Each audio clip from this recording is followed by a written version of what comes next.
Peace be upon you and welcome to the annual Truth Promoters Ashura program for this year 2025, which corresponds to the lunar year 1447.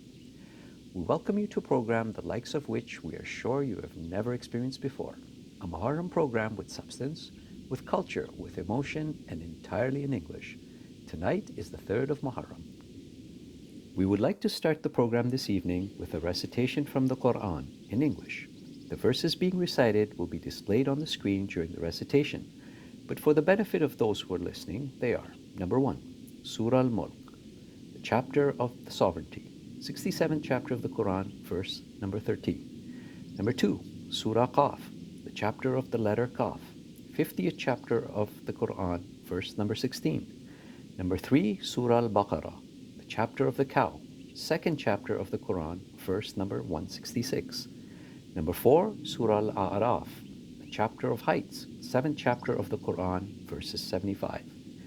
And number 5, Ziyarat Jamia al-Kabira. This segment will be available on the Islamic Digest, located at www.islamicdigest.org. In the name of God, the Merciful, the especially merciful. Wherever you speak in whispers or aloud, He knows full well what's in your hearts. We created the human being and we know the whispers of their soul. We are closer to them than their jugular vein. Righteousness isn't about turning your faces to the east or the west. True righteousness is in those who believe in God, the last day, the angels, the book, and the prophets, who give their wealth, despite loving it, to relatives, orphans, the poor, travelers, those who ask, and to free those in bondage, who establish prayer and give zakat, who keep their promises when they make them, and who remain patient through hardship, suffering, and in the heat of battle. These are the ones who are true, and these are the ones who are mindful of God. The arrogant elite among his people said to those who were considered weak, those among them who believed, "Do you really think that Salih has been sent by his Lord?" They replied, "We believe in what he has been sent with." Peace be upon those who lead with divine guidance. The next part of our program is a short set of poetic couplets.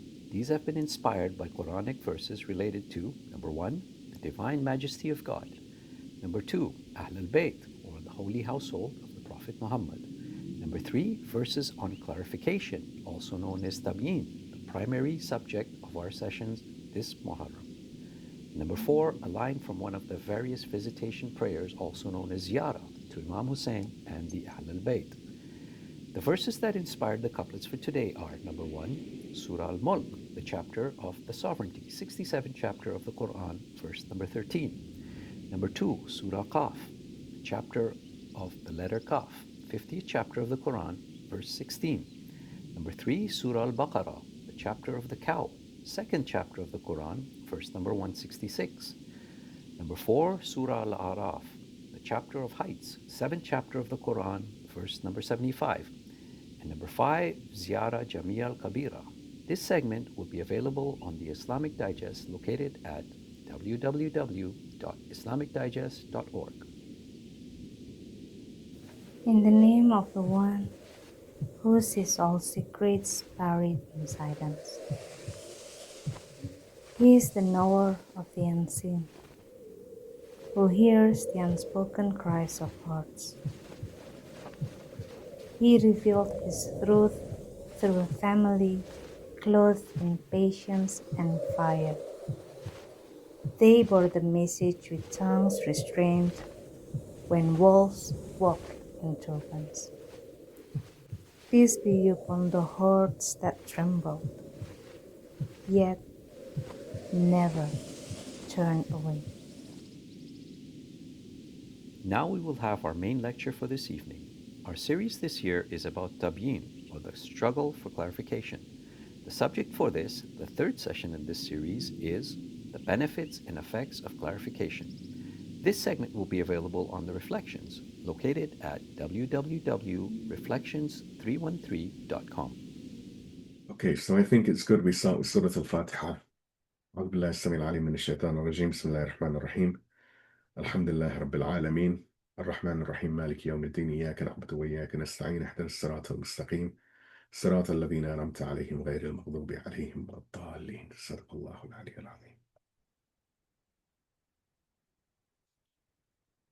أعوذ بالله السميع العليم من الشيطان الرجيم بسم الله الرحمن الرحيم الحمد لله رب العالمين وصلى الله على سيدنا محمد وعلى آل بيته الطيبين الطاهرين ولعن الله على أعدائهم أجمعين من الأولين والآخرين آمين يا رب العالمين. السلام عليك يا أبا عبد الله وعلى الأرواح التي حلت بفنائك عليكم منا جميعا سلام الله أبدا ما بقيت وبقي الليل والنهار ولا جعل الله آخر الأحد مني لزيارتكم. السلام على الحسين وعلى علي بن الحسين وعلى أولاد الحسين وعلى أصحاب الحسين. Peace be upon you, O Aba Abdullah, and upon the souls who have gathered in your courtyard.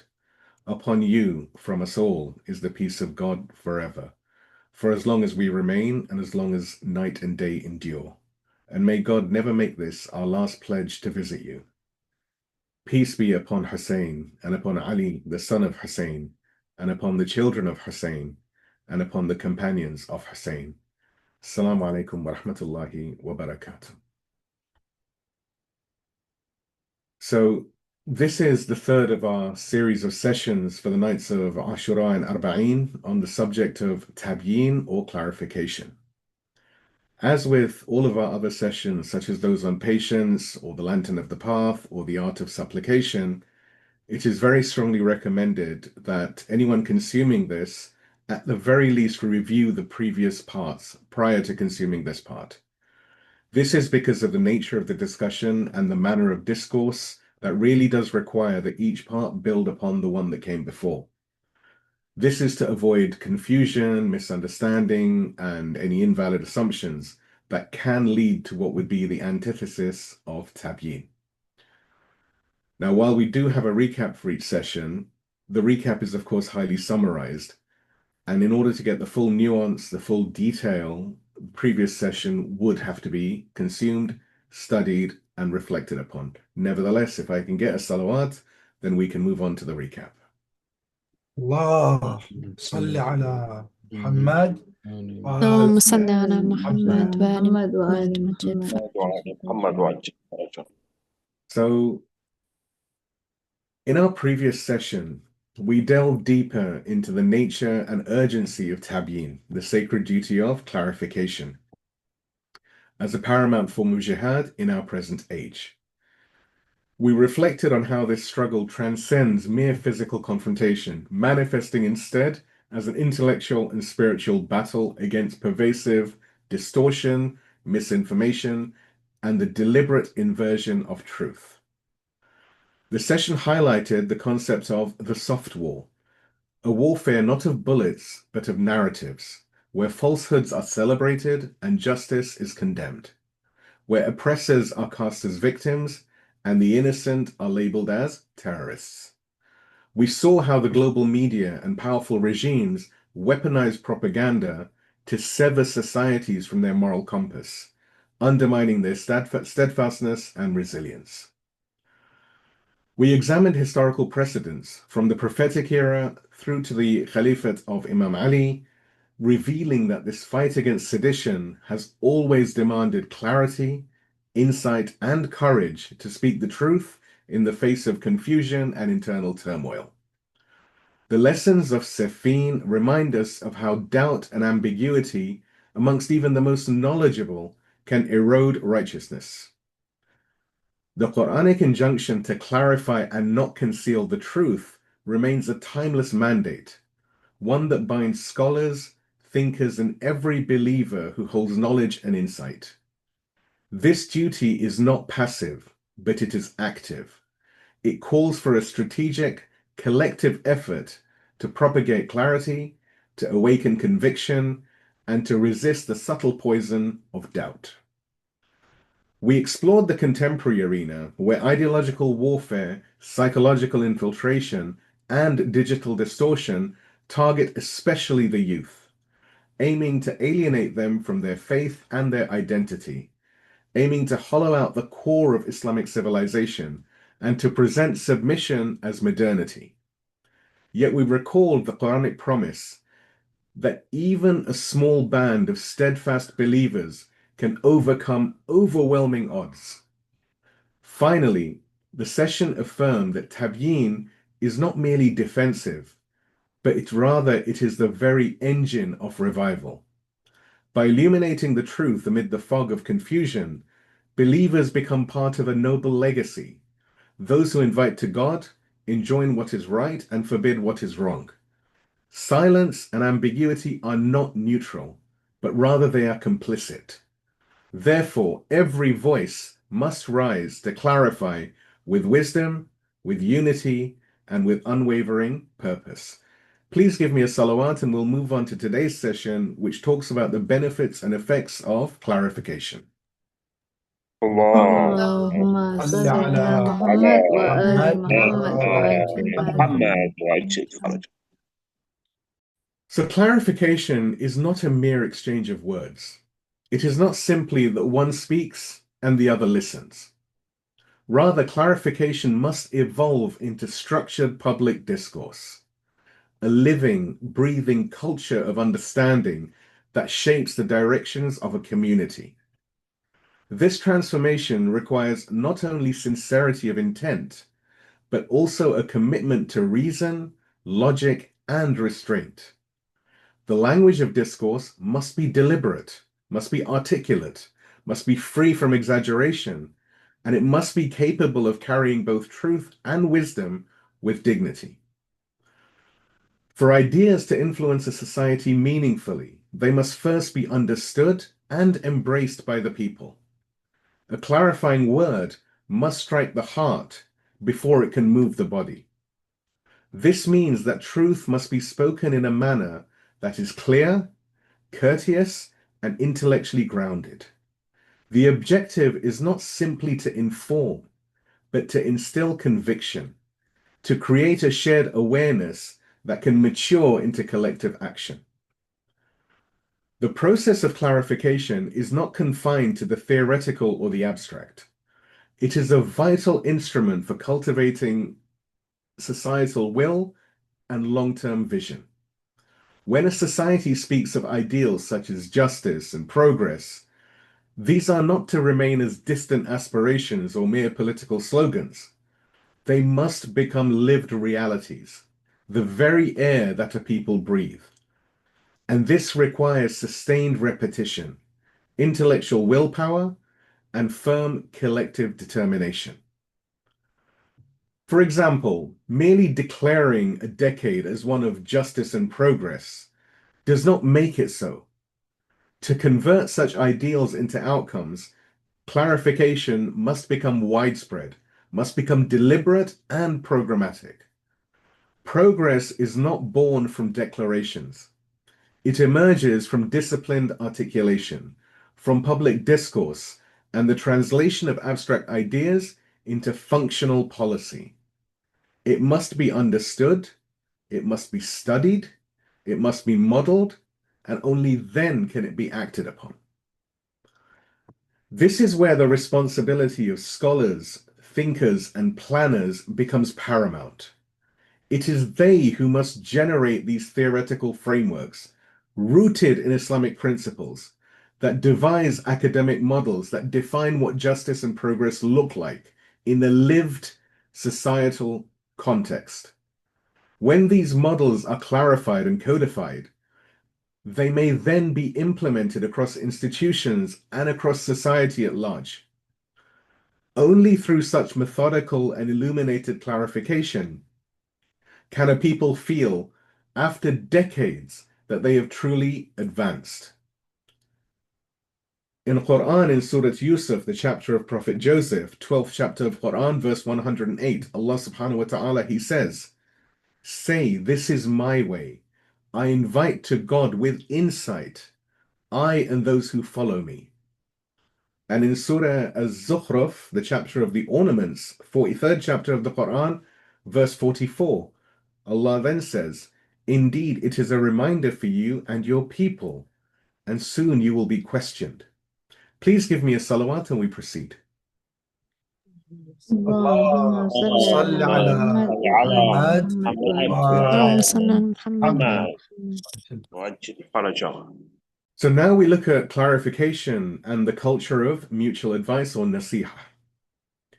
Now, in times of confrontation and challenge, two qualities are indispensable: Firstly, it is insight or basira, and the second one is steadfastness or sabr. These are not optional virtues. They are rather the very foundations of resilience for any believing society. Without these two, even the strongest system becomes vulnerable. With them, even the most well-equipped enemy cannot prevail.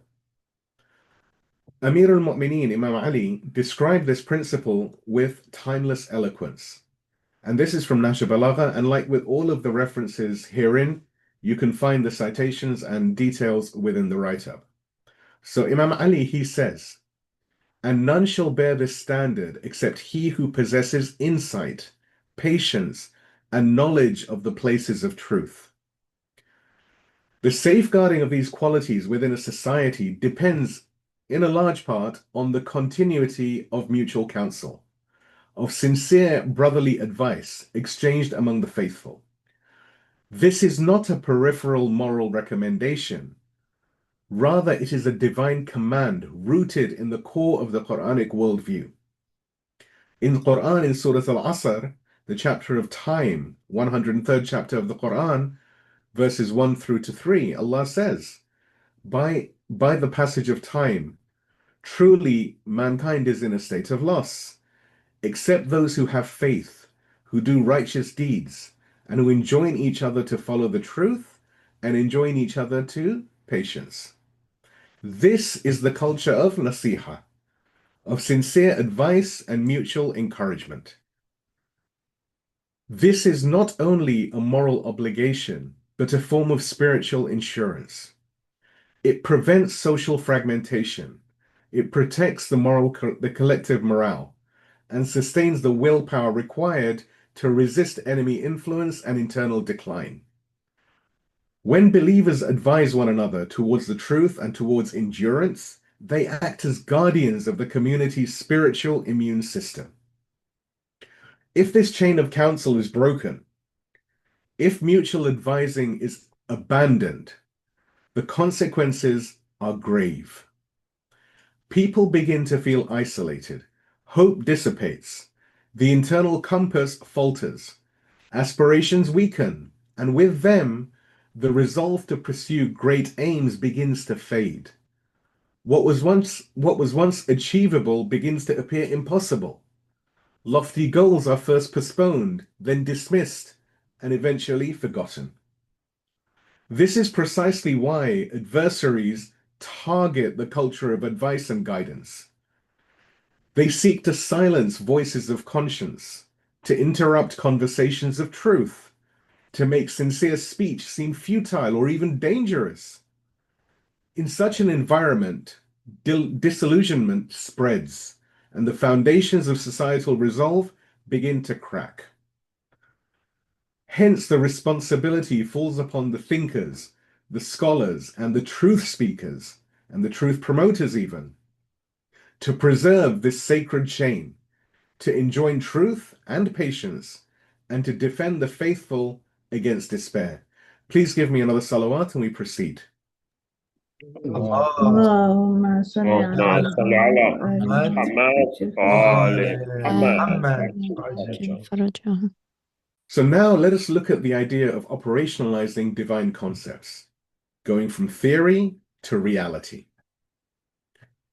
One of the most urgent needs facing Islamic societies today is the translation of Islamic values from the realm of theory into the domain of action.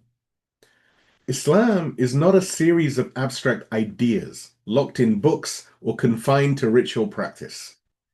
It is a dynamic civilization-building force, one whose principles are meant to govern both the soul as well as society.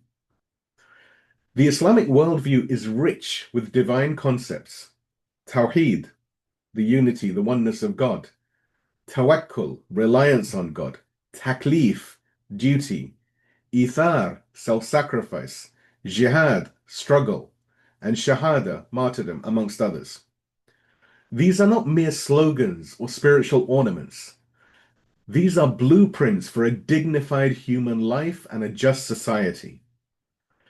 But for these values to shape the world, they must be clarified to the people and given practical expression. During the early stages of the COVID-19 pandemic, for example, the concept of charity or sadaqah, something deeply rooted in the Quran and Sunnah, was revived across many Muslim communities with remarkable vitality. Through sincere clarification and encouragement, charitable initiatives spread rapidly. Youth, civic groups, religious institutions, and even state agencies all came together to serve those in need. This was not just social work. It was theology in motion. It was a concept clarified, accepted, and then activated. Another powerful example lies in the revolutionary movement led by Imam Khomeini, may God bless his pure soul. He did not present Islamic concepts as abstract ideals or private moral concerns. Rather, he clarified them with prophetic clarity, igniting a nationwide, indeed a global awakening that ultimately manifested as the Islamic Revolution in Iran and the Islamic awakening across the entire world. Imam Khomeini repeatedly invoked Quranic imperatives that affirmed the necessity of obeying divine guidance in all dimensions of life, not just in personal acts of devotion, but in societal organization and political leadership. We can consider one example by looking at this one verse. This is from Surah An-Nisa, the chapter of the women, 4th chapter of the Quran, verse number 64, where Allah subhanahu wa ta'ala, he says, "We did not send any apostle but to be obeyed by God's permission." This obedience is not partial or selective. It extends to all dimensions of life. Religion, in its Quranic conception, must govern not only one's prayers and fasts, but also one's economics, politics, culture, and governance. Another powerful verse invoked by Imam Khomeini was, and this is from Surah Al Imran, the chapter of the family of Imran, 3rd chapter of the Quran, verse 146, where Allah subhanahu wa ta'ala, he says, "How many a prophet there has been with whom a multitude of godly men fought. They neither broke down for what afflicted them in the way of God, nor did they weaken or abase themselves." This is not the description of a passive community. It speaks of a committed and active body of believers who, through the medium of governance and resistance, bring divine guidance into the public sphere. A third verse, often cited by Imam Khomeini, which became a cornerstone of his revolutionary rhetoric, was, and this is from Surah Saba, the chapter of Sheba, 34th chapter of the Quran, verse number 46, where Allah says, "Say, I give you just a single advice, that you rise up for God's sake in pairs or individually." This rising, clarified through the words and actions of Imam Khomeini, was not a metaphorical one. It meant the establishment of an Islamic system, one that would manifest the values of divine justice and human dignity. And finally, the following verse defines this foundational responsibility of all who carry divine truths. And this is from Surah Al-Ahzab, the chapter of the Confederates, 33rd chapter of the Quran, verse number 39. Allah subhanahu wa ta'ala, he says, "They are those who convey the messages of God, fear him and fear no one except God." It is through such clarifications, bold, wise, and sincere, that divine concepts enter public consciousness and transform into revolutionary realities. These verses were not new to the Muslim community. They had been read for centuries. But it was only when they were clarified, contextualized, and courageously acted upon that they became engines of history. Let us now look at clarification as a shield against psychological warfare. In times of confusion and ideological sedition, fitna, The most pressing responsibility upon every believer, man and woman alike, is the propagation of truth with clarity. Silence in such moments is not a neutral stance. It is a vulnerability that adversaries exploit. It is through speech, clarified, sincere, and purposeful, that the fog of manipulation is lifted and falsehoods are unmasked. One cannot hide behind neutrality once the truth has been grasped. To know and yet withhold is a form of betrayal. Clarification, then, is not an act of personal expression. It is a moral obligation, a divine trust. Indeed, the Quran commands, and this is from Surah Al-Ahzab, the chapter of the Confederates, 33rd chapter of the Quran, verse 39. They are those who convey the messages of God, fear Him, and fear no one except God. Yet this duty is not fulfilled by emotional slogans or rhetorical flourishes. It requires discernment. In an age where deception is refined and narratives are weaponized, it becomes increasingly difficult to distinguish the aggressor from the victim, the enemy from the ally, the oppressor from the oppressed. Therefore, the first step in the duty of clarification is to labor for insight, to study, to reflect, and to ensure the truth is correctly understood. Once that is achieved, it must be articulated with clarity and conviction, and it must not be clouded by political posturing or strategic vagueness. The realm of culture is not the realm of political maneuvering. Culture is the domain of meaning, of purification, explanation, and illumination. It is not to be wielded like a politician's tool, but honored as the tongue of a civilization's soul. Those entrusted with cultural influence, the writers, the poets, the artists, the scholars, must recognize that their words have consequences.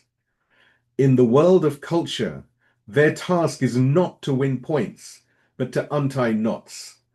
It is to resolve confusion, not to deepen it. It is to open minds, not to polarize them. It is to heal and not to harm. Clarification must serve this end. True eloquence, then, is not about ornamental speech. It is about clarity of meaning.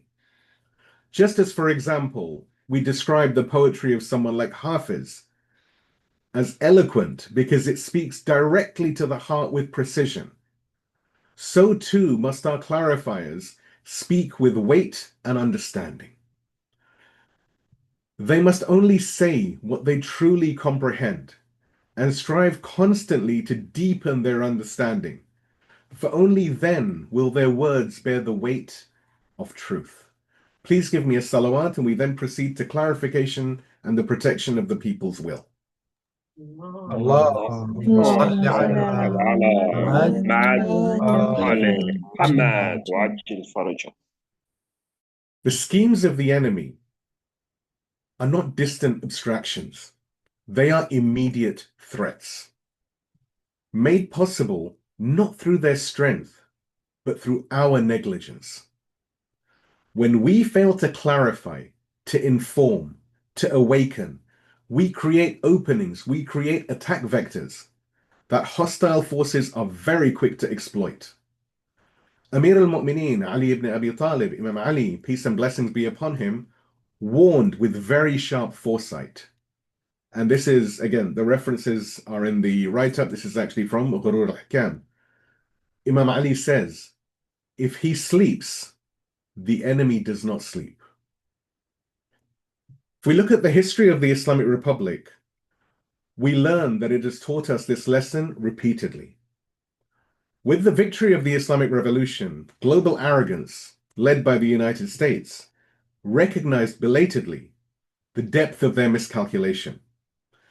The intelligence agencies and political establishments of the West had failed to perceive the latent power of Islamic conviction and the guidance of the Quran within the hearts of the people.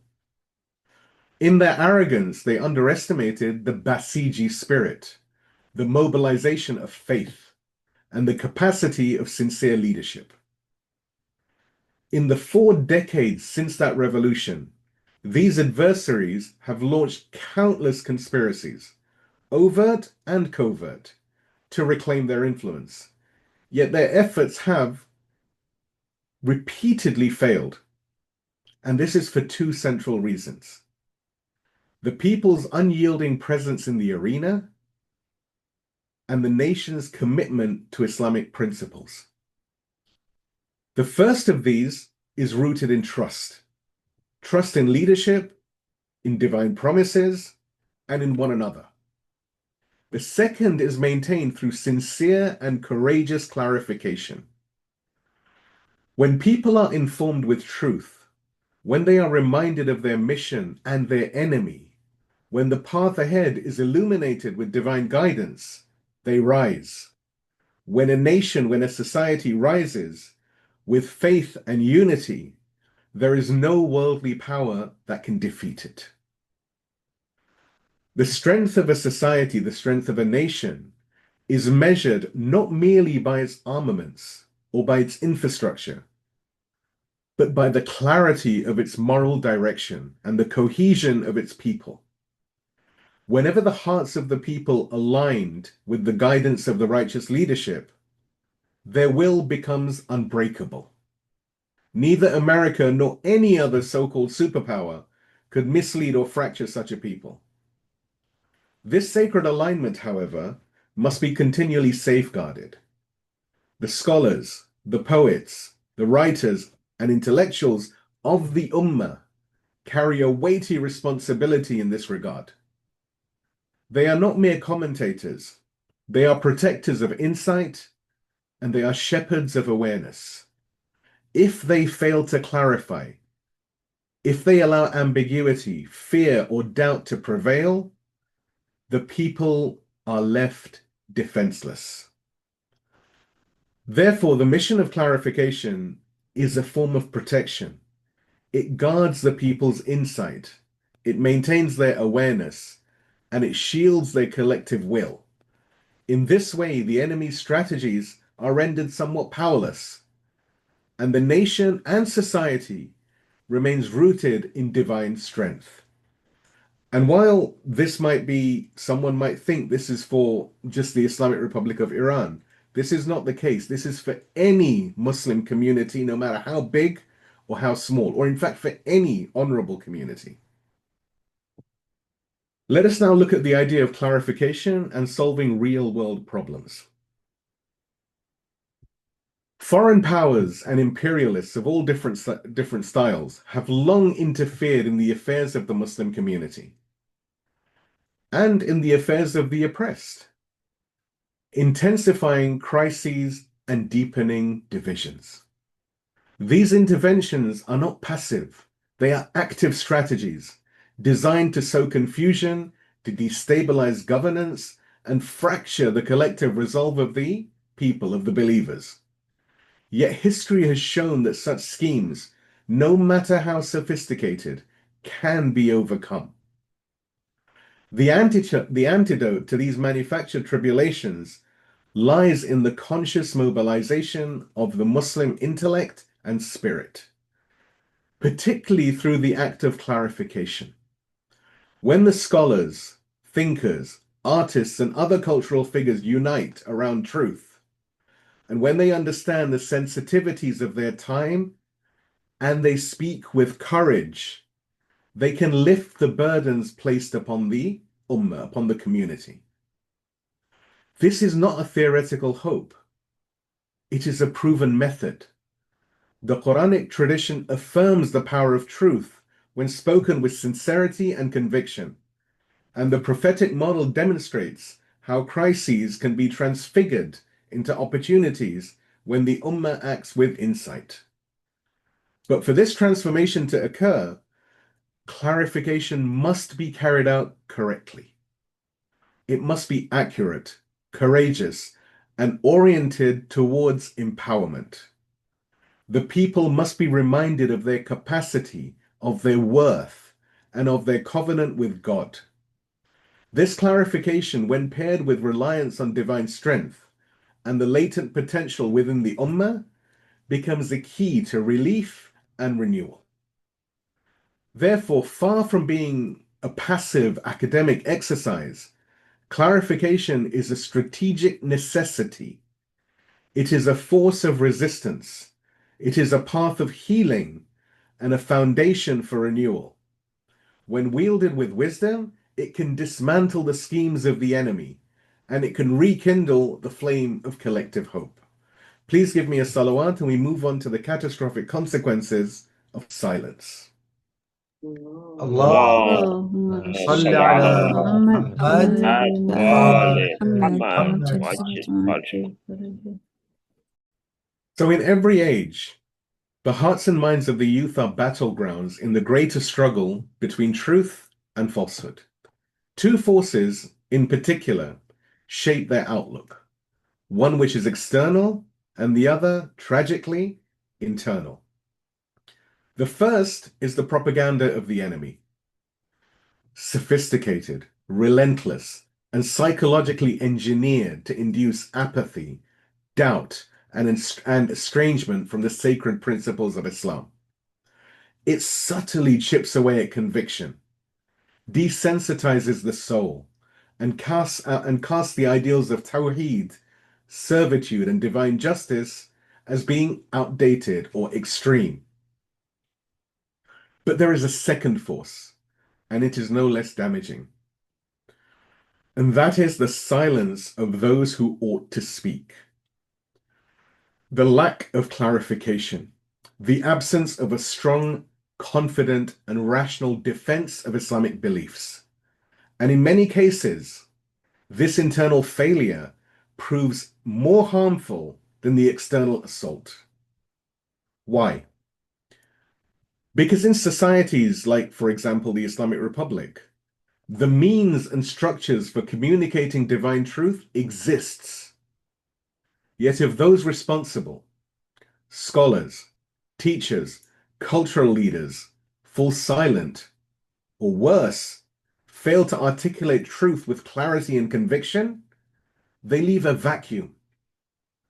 And vacuums are not left empty for long. They are filled by confusion, by misguidance, and ultimately disbelief. And this is not just the case in the Islamic Republic, this is across every Muslim community from the east of the world to the west. Even when enemy propaganda is weak or indirect, the absence of proactive clarification can still lead to collapse. What is needed is not merely repetition of slogans, but a robust, thoughtful, and contextual explanation of Islamic beliefs. One that is spiritually grounded, intellectually persuasive, and socially relevant. Foundational doctrines such as Tawheed, the absolute oneness of God, Wilaya, divine authority, Ubudiyya, servitude, and Taslim, submission to the divine command, must not be assumed to be understood. They must be clarified anew for each generation. Without this, the youth will not inherit Islam. They will inherit its outer form, but not its living essence. This is why silence is so dangerous. The absence of clarification becomes a form of betrayal, not necessarily by intention, but by effect. It surrenders the most sacred truths of our faith to distortion, abandonment, or oblivion. Clarification, then, is not just a duty, it is a safeguard. It is the defense line between divine civilization and cultural collapse. Now let us look at Imam Khomeini, may God rest his pure soul, as a living example of the power of clarification. History is often changed not by armies or wealth, but by the clear voice of a man who speaks the truth without fear. For the people of Iran, and indeed for the global Muslim Ummah, the Muslim community, that voice was Imam Ruhullah al-Musawi al-Khomeini. May God bless his pure soul. His gift was not merely in his vision, but in his power of clarification. He awaked a nation, not by inciting emotion, but by cultivating insight. He spoke plainly, but profoundly, consistently calling attention to the unseen hand behind the oppression inflicted on the Muslim world. From the very beginning of his movement, he identified America not merely as a foreign power, but as the architect of tyranny within the homeland, within Iran. In a landmark declaration from 1963, Imam Khomeini stated, "Let the President of America know that in the eyes of the Iranian nation, he is the most hated of all people for the injustices he has committed against our Muslim nation. Today, all of our problems stem from America and from Israel. Israel is also from America. These representatives are also from America. All of them are agents of America. If not, why do they not stand up to America?" This was not empty rhetoric. It was clarification rooted in analysis, rooted in spirituality, and rooted in courage. He drew back the veil, revealing the global systems that enabled local oppression. And he did so at great personal cost, enduring exile, imprisonment, and threats, yet never relenting. Gradually, this clarified vision became shared amongst the people. By 1978 and 1979, it had evolved into a mass movement. But the target of this movement was not simply the Pahlavi monarchy. It was the entire imperialist order that sustained it. The people understood this. They did not simply rebel against a king, but against the spiritual and political chains of dependency. Imam Khomeini understood that clarity. Once internalized by the people, becomes a force stronger than an army. A movement born from awareness can neither be co-opted nor easily crushed. He constantly reminded the nation of the divine promise. And this is from Quran, Surah Muhammad, the chapter of Prophet Muhammad, 47th chapter of the Quran, verse number 7, where Allah subhanahu wa ta'ala, he says, "If you help God, he will help you and make your feet firm."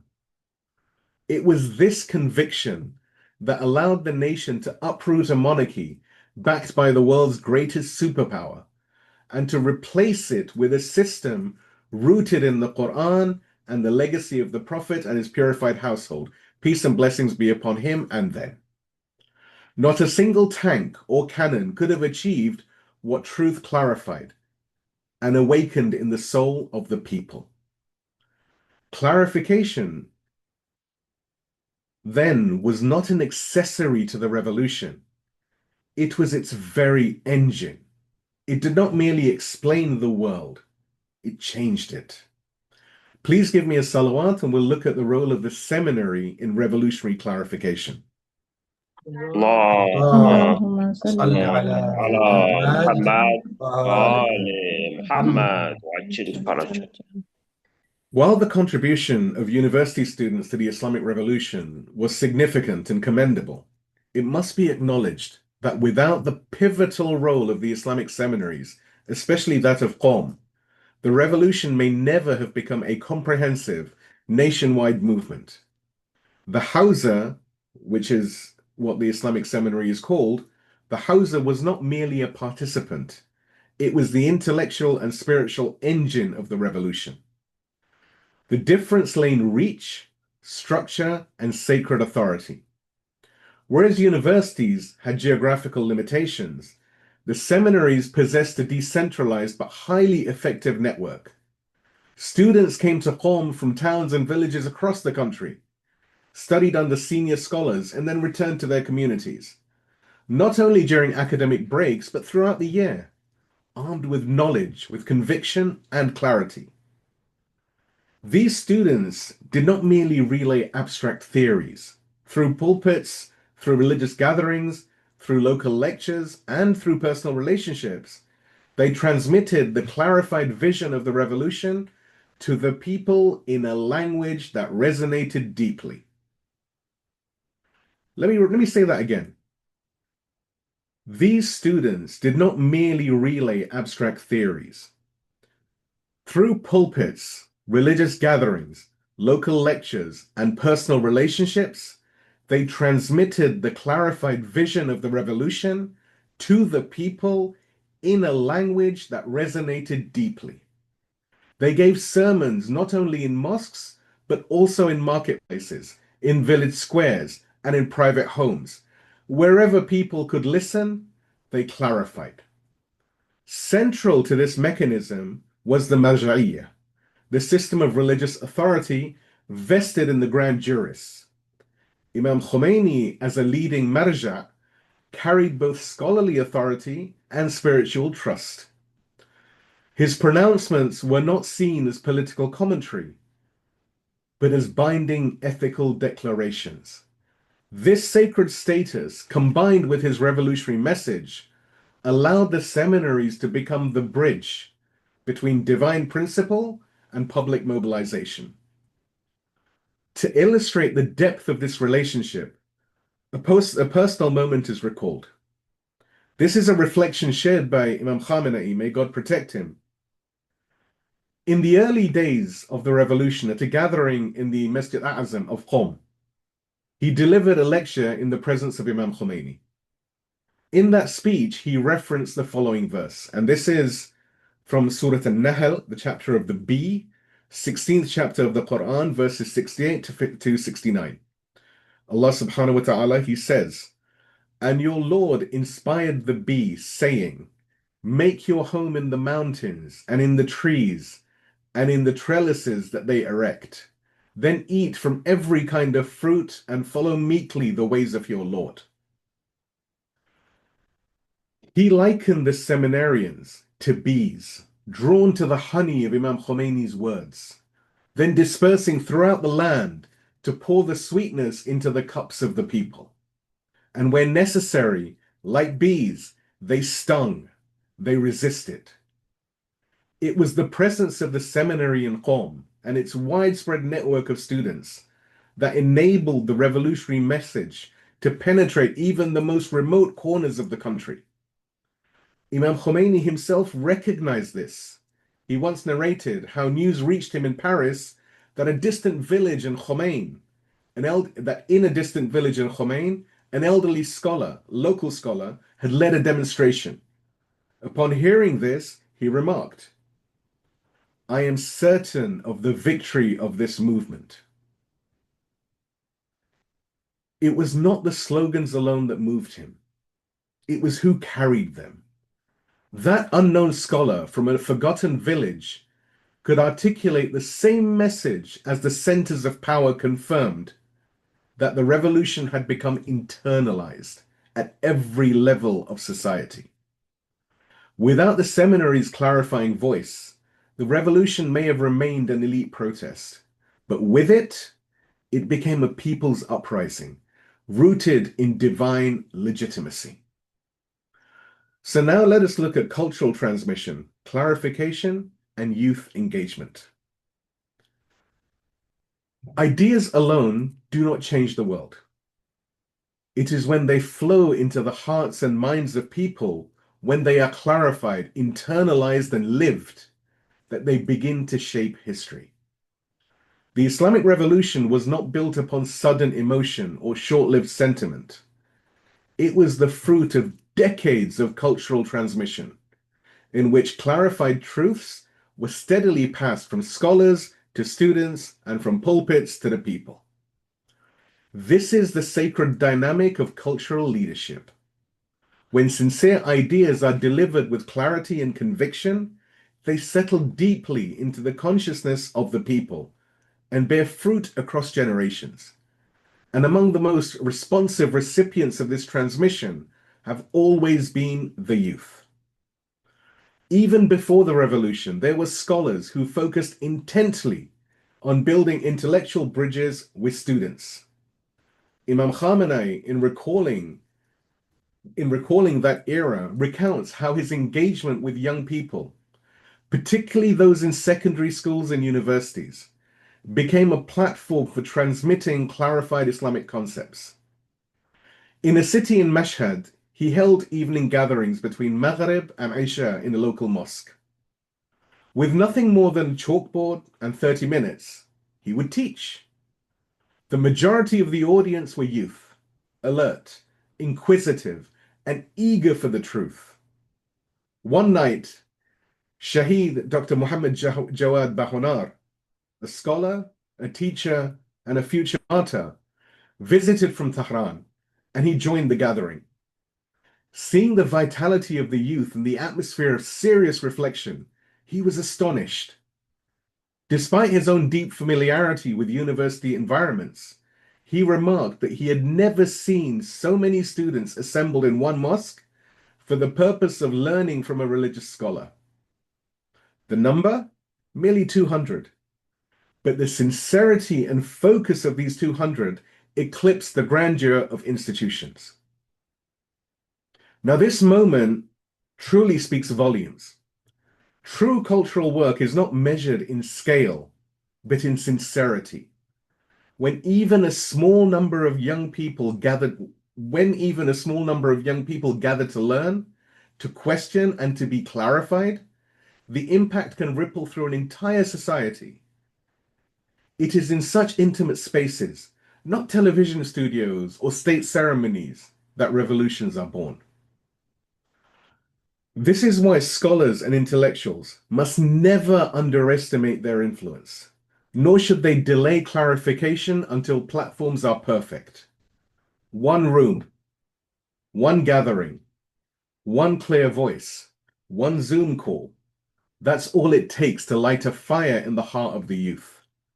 A fire of faith, of reason, and of responsibility. Please give me a salawat and we'll look at the Friday sermons of the 1980s, the pulpit as a beacon. اللهم صل اللهم اللهم صل صل على على محمد وآل آل محمد محمد فرجهم. عجل فرجهم.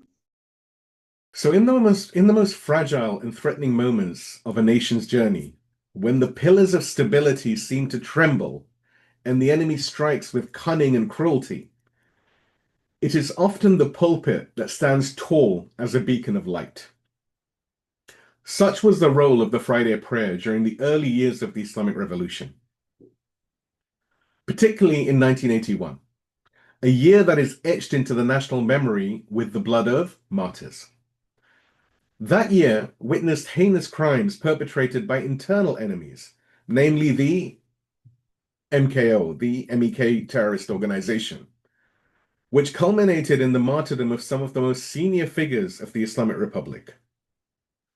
On the 28th of June, Ayatollah Beheshti and 71 of his companions were killed in a bombing.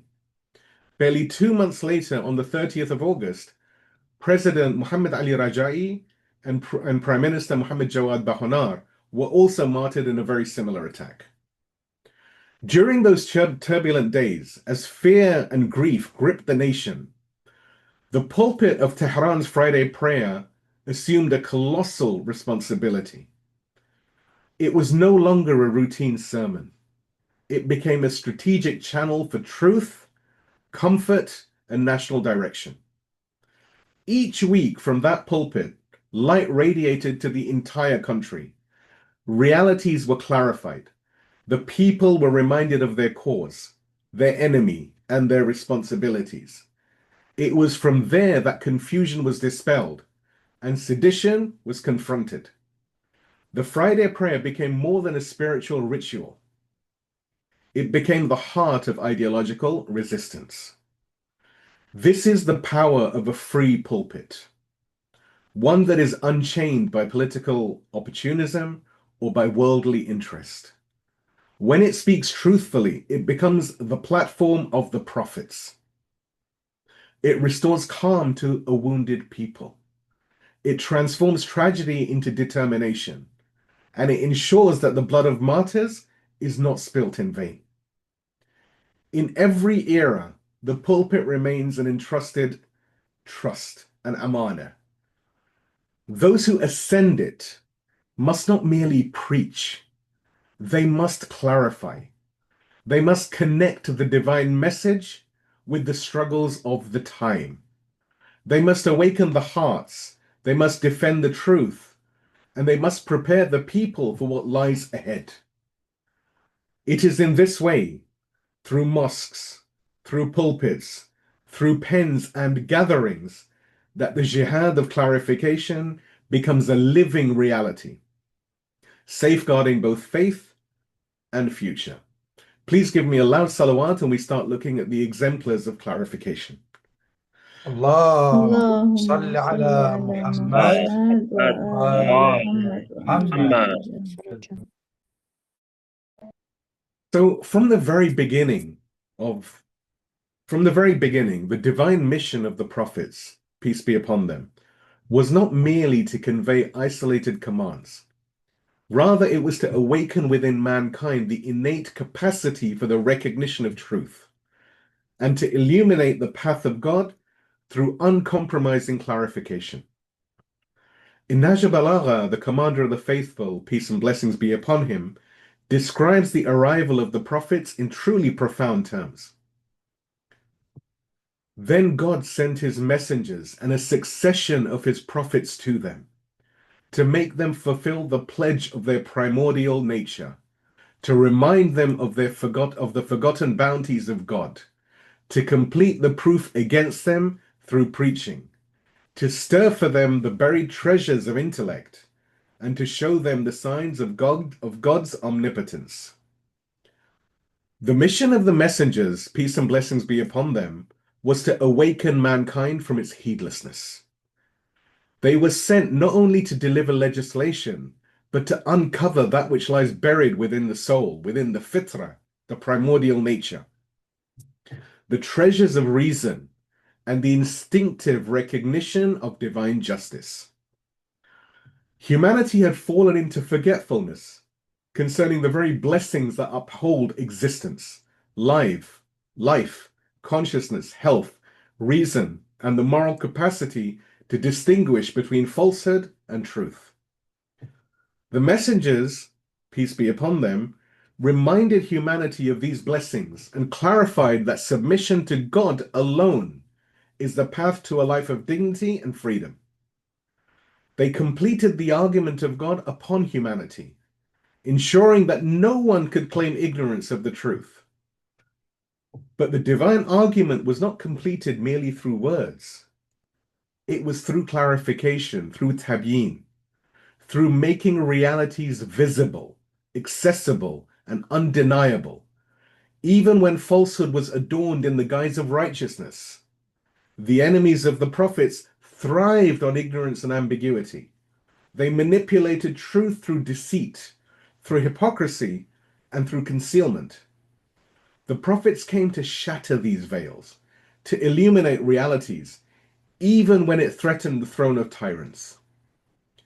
They unveiled the hidden virtues of wisdom, as the sermon continues, drawing forth the powers of intellect and contemplation that lay dormant in society.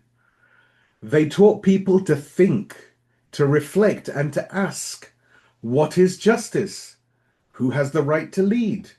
What does it mean to serve God alone? When those inner treasures were awakened, the prophets showed them the signs of divine power scattered across creation. Signs that point not to multiplicity, but to the oneness of God, not to chaos, but to purpose, not to oppression, but to justice. Yet the intellect alone is insufficient without guidance. Without revelation, reason can become enslaved to ego or corrupted by a power. The messengers therefore walked with mankind, guiding them through that treacherous journey, urging them to rise, to purify themselves, and to walk the straight path, illuminated by both reason and revelation. This, then, is the foundation of the jihad of clarification. It is the inherited mission of the prophets to make truth manifest, to reveal falsehood for what it is, and to liberate the human being from both internal and external chains. Let us now look at the Holy Prophet, who truly was a life of unyielding clarification. Among the most powerful exemplars of divine clarification is the Holy Prophet Muhammad, peace and blessings be upon him and his family. His entire life was a manifestation of endurance, vision, and unwavering commitment to making the truth clear, not only to those around him, but to the world across generations. He rose in an age of ignorance, amidst a society entrenched in tribal arrogance, moral collapse, and spiritual deviation. Yet despite standing alone at the beginning of his mission in Mecca, the Prophet of God never faltered in proclaiming the truth. He did not compromise, nor was he paralyzed by fear in the face of overwhelming opposition.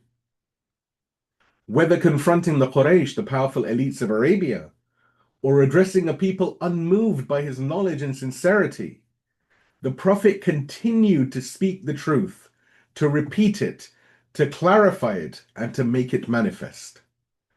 He endured mockery, boycotts, and violence. He was maligned by the arrogant chieftains, abandoned by many of his own kin, and repeatedly pressured to soften his message. But never once did he withhold the divine message, nor dilute its meaning for the sake of comfort or power. His was a mission of clarification before concession, of principle before popularity. Even after Islam gained momentum and power in Medina, and the Prophet Muhammad assumed leadership over a growing community, his trials did not cease. The tribal armies of Arabia surrounded him. Two great empires of the time, Rome and Persia, loomed as hostile superpowers. Hunger and economic pressure bore down on the believers, sometimes leaving them without food for days. Yet he persevered. He clarified the truth for emperors and generals, for shepherds and slaves. He penned letters to kings, led armies where necessary, and endured encirclement and deprivation, not for conquest, but for the sake of upholding the truth and liberating the oppressed. Some in his time wavered. They questioned the cost. They urged compromise. But the Prophet, peace and blessings be upon him and his family, never yielded. His strength was not the strength of wealth or numbers. It was the strength of clarity, certainty, and divine trust. By the grace of God, that steadfastness bore fruit. A movement that began with a single voice in Mecca transformed into a civilization of justice and faith. The Prophet did not only bring revelation, he embodied the ethics of clarification. In speech and silence, in prayer and battle, he stood as a witness before humanity, the light that could not be extinguished, the tongue that would not bend before tyranny. Now let us look at the commander of the faithful, clarification through sermons and governance. But before that, please give me a salawat ala Muhammad wa ali Muhammad. اللهم صل صل على على محمد محمد وآل وعجل محمد فرجه. وعجل فرجه. Among the successors of the Prophet Muhammad, no figure embodies this legacy of clarification more profoundly than Ali ibn Abi Talib, the commander of the faithful, peace and blessings be upon him. His life was a convergence of divine spirituality, profound wisdom, and courageous governance, all unified by the unwavering commitment to make the truth manifest, even when it came at a cost. His virtues may be broadly classified into three distinct categories. First, there are those divine spiritual qualities that defy comparison, such as his devotion in worship, his intimate nearness to the Prophet, and the unique station of his soul. Second, he possessed human virtues of excellence, compassion, courage, eloquence, and a magnetic moral character that drew admiration from Muslims and non-Muslims alike. And third, there were his governing virtues: justice, impartiality, moral clarity, and most relevant here, clarification. The sermons and letters of the Commander of the Faithful preserved in Nahj al-Balagha are not mere rhetorical expressions. They are instruments of intellectual and moral illumination. Many of his sermons were delivered in turbulent political contexts, when the community was divided, when fitna, sedition was widespread, and when confusion clouded the truth. His words pierced that darkness. He did not speak to flatter, nor did he offer comfort at the expense of truth. He exposed hypocrisies, corrected distortions, and declared what others were too afraid to say. In his letters, whether addressed to enemies such as Muawiyah or to his own governors like Malik al-Ashtar, Imam Ali, peace and blessings be upon him, consistently upheld the same principle: clarify the truth even if the world resists it.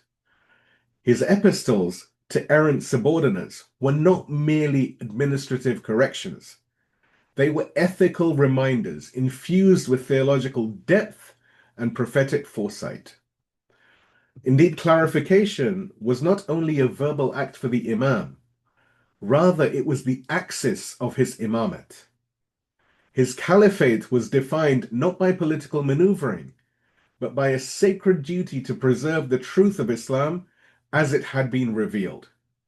He endured rebellion, he endured betrayal, and ruled a very fragmented ummah community. But never once did he exchange clarity for popularity. He ruled with justice, and justice is impossible without clarity. His governance was the practical extension of the mission of the prophets. Just as they were sent to stir the buried treasures of intellect and complete the argument of God, so too did the Commander of the Faithful reveal the concealed truths of a society submerged in tribalism, in greed, and in deceit. His legacy in this regard is not abstract. It is encoded in every line of Nahj al-Balagha, in every ruling, in every stand he took against those who distorted religion for worldly gain. His example is the benchmark for all those who claim to carry the message of divine leadership. Clarification is not optional. It is the trust of God, and it must be upheld, even in the face of armies and slander. Now we look at the clarification jihad of the Imams of Ahl al-Bayt. From the martyrdom of the Prophet, peace and blessings be upon him and his family, until the occultation of the 12th Imam, may our souls be his ransom, the Imams of the Ahl al-Bayt engaged in a continuous and strategic campaign, one whose defining character was not military conquest, but was clarification. This jihad of clarification was not waged with swords, except in the cases of Imam Ali, Imam Hassan, and Imam Husayn, but rather with knowledge, perseverance, and the power of speech. This long arc of resistance, spanning approximately 250 years, had three clear and inseparable objectives. The first, to clarify the reality of Islam, as revealed to the Prophet, untainted by political distortions or fabricated interpretations. Number two, to clarify the concept of imamat, as a divinely appointed leadership and the only legitimate framework for political authority within Islam. To establish, as far as possible, a just society rooted in Tawheed and guided by the representatives of God on earth. In this context, we find profound meaning in the words attributed to Imam Ja'far as-Sadiq, peace and blessings be upon him, where he says, "Revive our matter. May God have mercy on those who revive our matter." And again, the references for this are in the write-up. To understand this statement is to understand the nature of their jihad. In an age where public association with the Ahl al-Bayt could lead to imprisonment or execution, to revive their matter was to place oneself in mortal danger. It was not a passive remembrance. It was an act of resistance. It was a declaration that the truth had not died, that the clarification of God's religion continued, even under the watchful eyes of despots. The remembrance gatherings, majalis, and mourning processions, hayat, that form part of the Shia tradition are not mere rituals. They are, in their origin and purpose, platforms for this clarification jihad. They transmit theology, they expose injustice, they teach moral courage, and they prepare the grounds for future resistance. This is why the Imams not only permitted but encouraged their companions to establish such gatherings, even in secret, even at the risk of death. The life of each Imam reflects this jihad in a distinct form. Imam Musa ibn Ja'far, for example, endured long years, Musa al-Kadhim he's known as, endured long years of imprisonment, not due to rebellion, but due to his quiet, steady influence in clarifying the true teachings of Islam and rejecting the legitimacy of corrupt rule. His very presence, his words, and his refusal to remain silent made him intolerable to the tyrants. Why were so many of the Imams martyred? Why was Imam Jawad martyred at the age of 25? Why was Imam al-Askari poisoned at the age of 28? Why was Imam Musa ibn Ja'far tortured to death in a prison cell? Because their lives were lives of struggle through clarification, and tyrants fear truth much more than they fear armies. Therefore, when the Imams said, "Keep our matter alive," they were calling upon the faithful to engage in the most difficult and dangerous form of struggle. Not one of swords, but one of light. The light of truth, spoken without fear. The light of guidance, offered even in darkness. The light of God's religion, safeguarded and preserved across generations. Please give me a salawat and we look at Lady Zainab and Imam Sajjad as guardians of Karbala's meaning. Allah. اللهم صل على محمد وآل محمد وعجل فرجهم. So the tragedy of Karbala was not only a moment of supreme sacrifice, it was also a turning point in the struggle for clarification. Without those who survived the battlefield, the full meaning of that sacrifice may never have reached the generations that followed. It was through the resolute voices of Sayyidah Zainab al-Kubra and Imam Ali ibn al-Husayn Zain al-Abidin that the message of Ashura remained not merely a historical incident, but a living, burning truth within the conscience of the Ummah, of the community. If the Battle of Ashura represented the jihad of blood, then what followed in the 40 days leading to Arba'een was the jihad of clarification. The battle shifted from the plains of Karbala to the public squares of Kufa, to the courts of Damascus, and to the hearts of the people of Medina. The enemies had swords, they had thrones, and they had control of the media of their time. But the family of the Prophet, peace and blessings be upon him and his family, had insight, had truth, and they had divine courage. Sayyidah Zainab and Imam Sajjad took on the weight of this jihad at a moment when grief had crushed the hearts of the faithful. The martyrdom of Imam Husayn, the torchbearer of divine justice, was not allowed to be buried in silence. The survivors refused to let his blood be hidden beneath the lies. Through speeches, through supplications, dua, and through steadfastness, they clarified what had occurred and why. They exposed the crimes of Yazid and his followers. They defended the dignity of the martyrs and explained the philosophy of Ashura. And it was a stand for God, for justice, and against tyranny in every form. This is why Imam Ja'far as-Sadiq, peace and blessings be upon him, is reported to have said, whoever recites a single line of poetry about Imam Husayn and causes himself or others to weep, paradise is obligatory for him.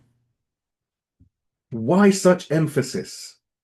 Because in every age, the forces of injustice employ propaganda, distortion, and suppression of memory in order to further their ends. In the era of Umayyad rule, they sought to erase the truth of Karbala, to present the martyrs as rebels, and to silence the names of the Ahl al-Bayt. But those who survived Karbala stood as living proofs of what had truly taken place. Their clarification, their tabyeen, was itself a jihad. The mourning rituals and commemorations of Ashura are not isolated cultural phenomena. They are acts of resistance. Let me say that again. The mourning rituals and commemorations of Ashura are not isolated cultural phenomena. They are acts of resistance. They preserve the truth in the face of distortion, and they allow each generation to inherit the moral clarity that was sealed in the blood of the martyrs. Arba'een is not the end of Ashura. It is its extension. If Ashura represents the summit of sacrifice, then Arba'een represents the summit of steadfastness in clarifying that sacrifice. The journey from Karbala to Kufa to Damascus and back to Medina was not only physical, it was spiritual and it was a spiritual and cultural battlefield. Had it not been for the eloquence, the insight, and the endurance of Sayyidah Zainab, of Kulthum, of Imam Sajjad, the incident of Karbala may have faded into obscurity. But it did not. And it did not because the guardians of clarification fulfilled their divine responsibility. And if anyone needs evidence, this mere program is part of the results of their work. Please give me a salawat, and we speak about Ammar ibn Yasir, the voice of discernment in times of confusion. اللهم صل على محمد. So among the noble companions of the Prophet, few embody the spirit of unwavering clarity in the face of confusion like Ammar ibn Yasir. May God bless his pure soul. In times when outward religiosity masked inward corruption, and when even the faithful began to waver in doubt, Ammar stood as a beacon, illuminating truth when deception had clouded vision. During the Battle of Siffin, the commander of the faithful did not face outward disbelievers. Rather, he confronted a faction that outwardly professed Islam, people who prayed, people who recited the Quran, and people who outwardly appeared pious. This made the situation deeply complex and spiritually unsettling. For many, the line between right and wrong was no longer immediately visible. Some companions found themselves hesitant, asking, why are we fighting? What purpose does this serve? In such moments, the presence of men like Ammar ibn Yasir was vital. He did not allow such confusion to linger. He recognized that ambiguity was a weapon of the enemy, and he responded with insight, history, and moral conviction. In one instance, as doubts began to spread within the camp, Ammar addressed those around him with the following piercing words. This flag you see raised in the enemy's ranks, I saw it raised against the Prophet of God, peace and blessings be upon him and his family, at Badr and at Uhud. It is the same flag of Banu Umayyah. The same men stand beneath it today, Muawiyah and Amr ibn al-As. On this side stands Ali ibn Abi Talib, under the same flag that flew with the Prophet, the flag of Bani Hashim. The same people who stood beneath it then stand beneath it now. This, he argued, should be enough of a sign. The flags had not changed. The factions had not changed. Only the pretext had shifted. In the past, the enemies of truth were proud disbelievers. In this new sedition, in this new fitna, they had cloaked themselves in Islam, weaponizing the Quran itself by raising it upon their spears. The brilliance of Ammar was not merely in his loyalty, but in his ability to pierce through deception.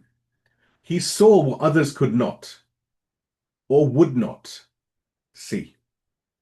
This is the true meaning of basira, or insight. It is not only the ability to distinguish between truth and falsehood in times of ease, but to remain firm even when those around you hesitate.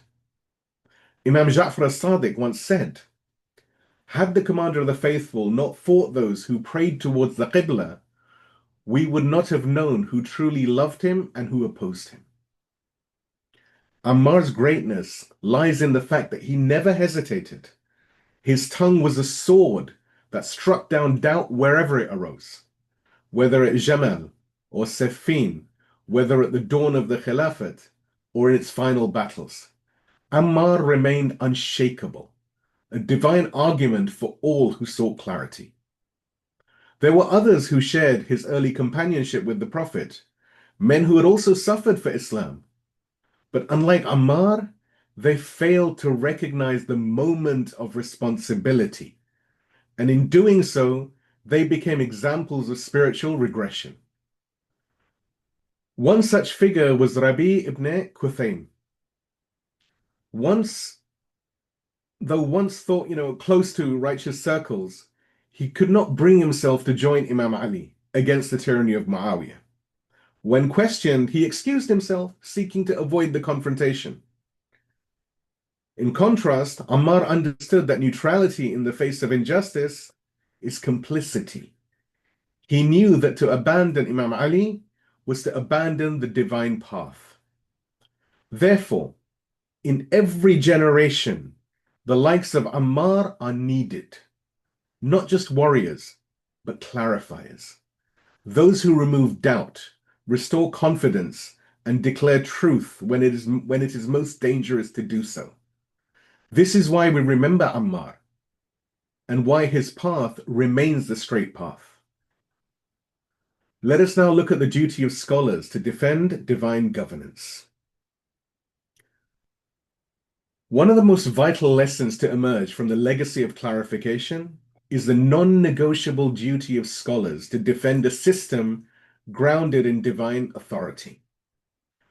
When governance is based upon the Quran and Islamic law, when judges, legislators, and institutions are tethered to the sacred, the silence of scholars becomes not only irresponsible, but a betrayal of their trust. To withdraw from such a system under the guise of neutrality or personal piety mirrors the conduct of those who abandoned the commander of the faithful during his caliphate. In the midst of battle and ideological struggle, some individuals, respected for their worship and learning, retreated to the peripheries, claiming no stake in the outcome. They excused themselves, saying, "These are our Muslim brothers. Send us to the frontiers instead so that we may fight in a less divisive cause." To such people, Imam Ali responded with disappointment. He said, "Go, we have no need for you here." He understood that in times of fitna, in times of sedition, retreat is not safety, it is dereliction of duty. To abstain from clarification when the truth is obscured is to empower falsehood by omission. Among those who failed in this test was Rabi ibn Quthaym, a man who had once walked the path of righteousness, but refused to support the Imam during Siffin. By contrast, Ammar ibn Yasir stood firm. Both had once been companions of the Prophet. Both had suffered for Islam. Yet history remembers one as a hero and the other as a cautionary tale. Why is it that we greet Ammar and not others who were beaten alongside him in Mecca? It is because Ammar did not falter when clarity was most needed. He recognized the stakes of the moment and upheld the truth regardless of the consequences. In this, he became a decisive divine argument, not simply because of his piety, but because of his insight and courage at a critical time. The lesson is clear. Scholars do not merely transmit knowledge, they are guardians of truth. And with that role comes responsibility. In today's world, when the foundations of governance are based on Islamic principles, when the judiciary, the legislation, and the oversight bodies derive their legitimacy from religion, to remain silent is to mimic the same error committed by those who distance themselves from Imam Ali. Every scholar, every teacher, every bearer of religious responsibility, whether standing on the pulpit, issuing rulings, educating the community, or leading prayer, must see themselves as a servant of this divine system. This is not a burden, but an honor. To serve the revolution of God is to fulfill the purpose of knowledge. As Imam Ali said and taught, clarification is not a luxury, it is a duty, especially when the stakes are so high. This is not limited to the sword and battlefield. Some scholars clarify with their speech, some with their presence, and others with their silence in the face of pressure. A silence not of retreat, but of firmness and loyalty.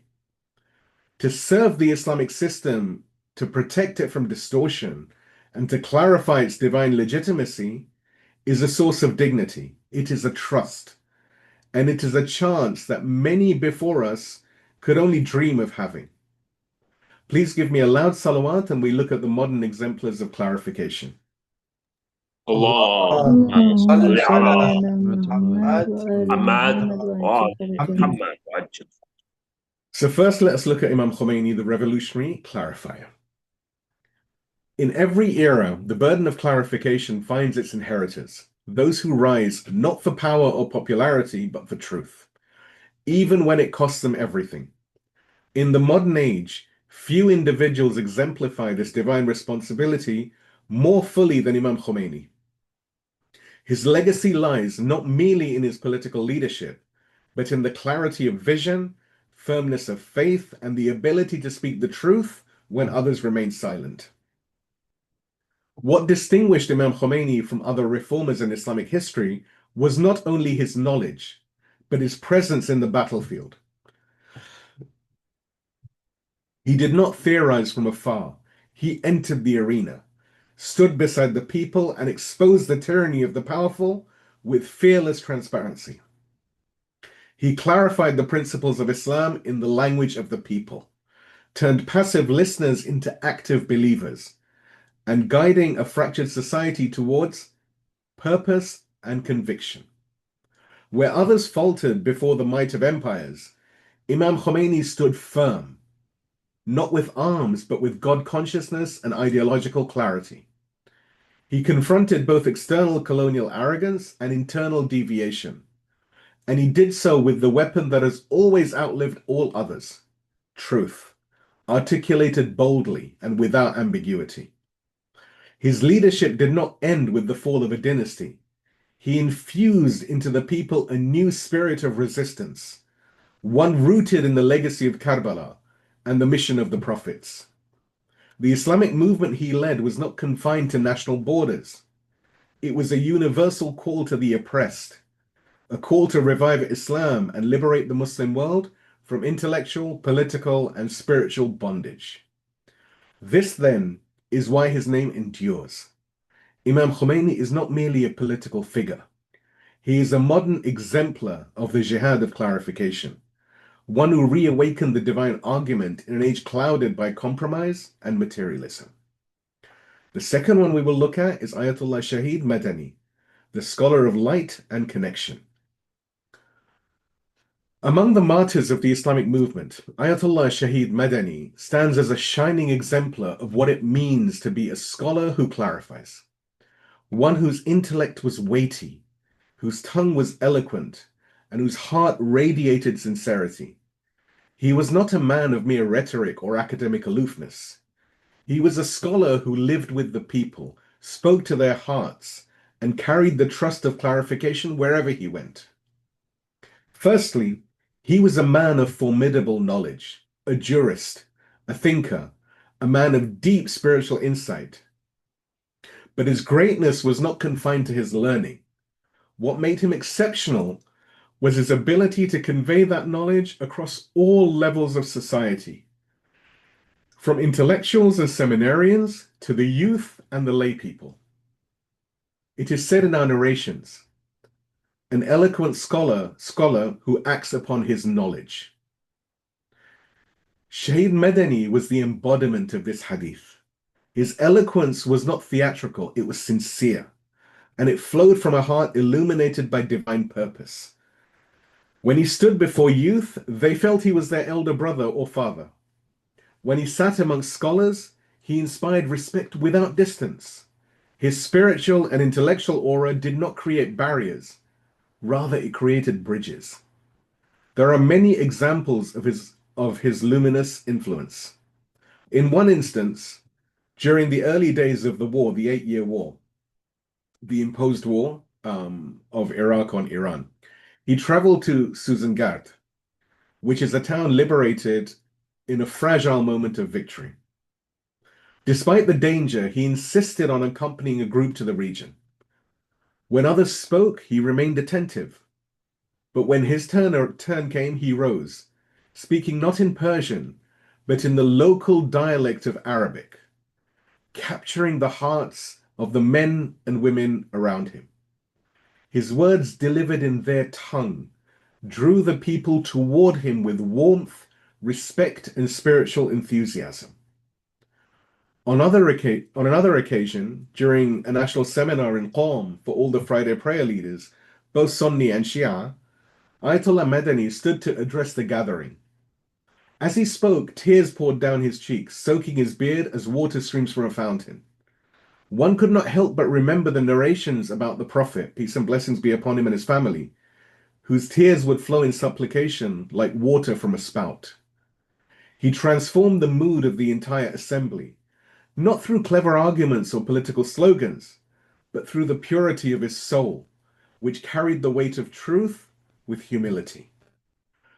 Whether addressing scholars, the common people, or students, he possessed the gift of clarification, making the unseen visible, the complex accessible, and the spiritual tangible. He transferred not just ideas, but states from his heart to theirs. Shaheed Madani was not only a martyr of the body, he was a martyr of truth in speech, of purity in service, and of clarification as jihad. Now we look at the martyrs Mutahhari and Beheshti, clarifying with knowledge and blood. In every generation, there arise individuals whose sacrifice is demanded, not in battlefields of steel, but in the areas of knowledge, reform, and truth-telling. Among such souls were Shaheed Murtada Mutahhari and Shaheed Sayyid Muhammad Husayn Beheshti, two luminous scholars whose lives and martyrdoms reflected the unbroken tradition of the jihad of clarification. They stood not at the military front lines, but on the intellectual and political front lines of the Islamic awakening. Their pens, their lectures, their strategies, all were dedicated to unveiling the truths of religion, to countering deviation and explaining the foundations of Islamic governance to a people emerging from the shadows of tyranny and alienation. Their martyrdoms were not accidental. They were targeted by the enemies of truth, not for waging war, but for waging clarification. Their crime was to speak clearly. Their fault was to raise the banner of authentic Islam. In doing so, they pierced through layers of cultural confusion, of Westoxification, and pseudo-religiosity. And for that, they paid with their lives. This is a reminder that the path of clarification has always been paved with sacrifice. For some, like Imam Husayn, it is the sacrifice of blood on the battlefield. For others, like Shaykh Mutahari and Shaykh Beheshti, it is the sacrifice of safety, comfort, and ultimately life, not for silence, but for speech. As has always been the case in Islamic history, every age calls for its own martyrs, not only in war, but in seminaries, in parliaments, in courtrooms, in lecture halls. Whether it be the first martyr, for example, Shahid al-Awwal, or the second, whether in ancient times or in modern revolutions, the struggle to clarify the truth remains constant. The only thing that changes is the battlefield. In the lives of Mutahari, of Shahid Mutahari and Shahid Beheshti, we see that battlefield clearly. It is the battlefield of the soul, the conflict between light and deception, between principled resistance and passive retreat. Their martyrdoms were not the end of their mission. They became eternal witnesses to the power of truth and reminders that clarification will always demand courage. Please give me a salawat and we move to the conclusion.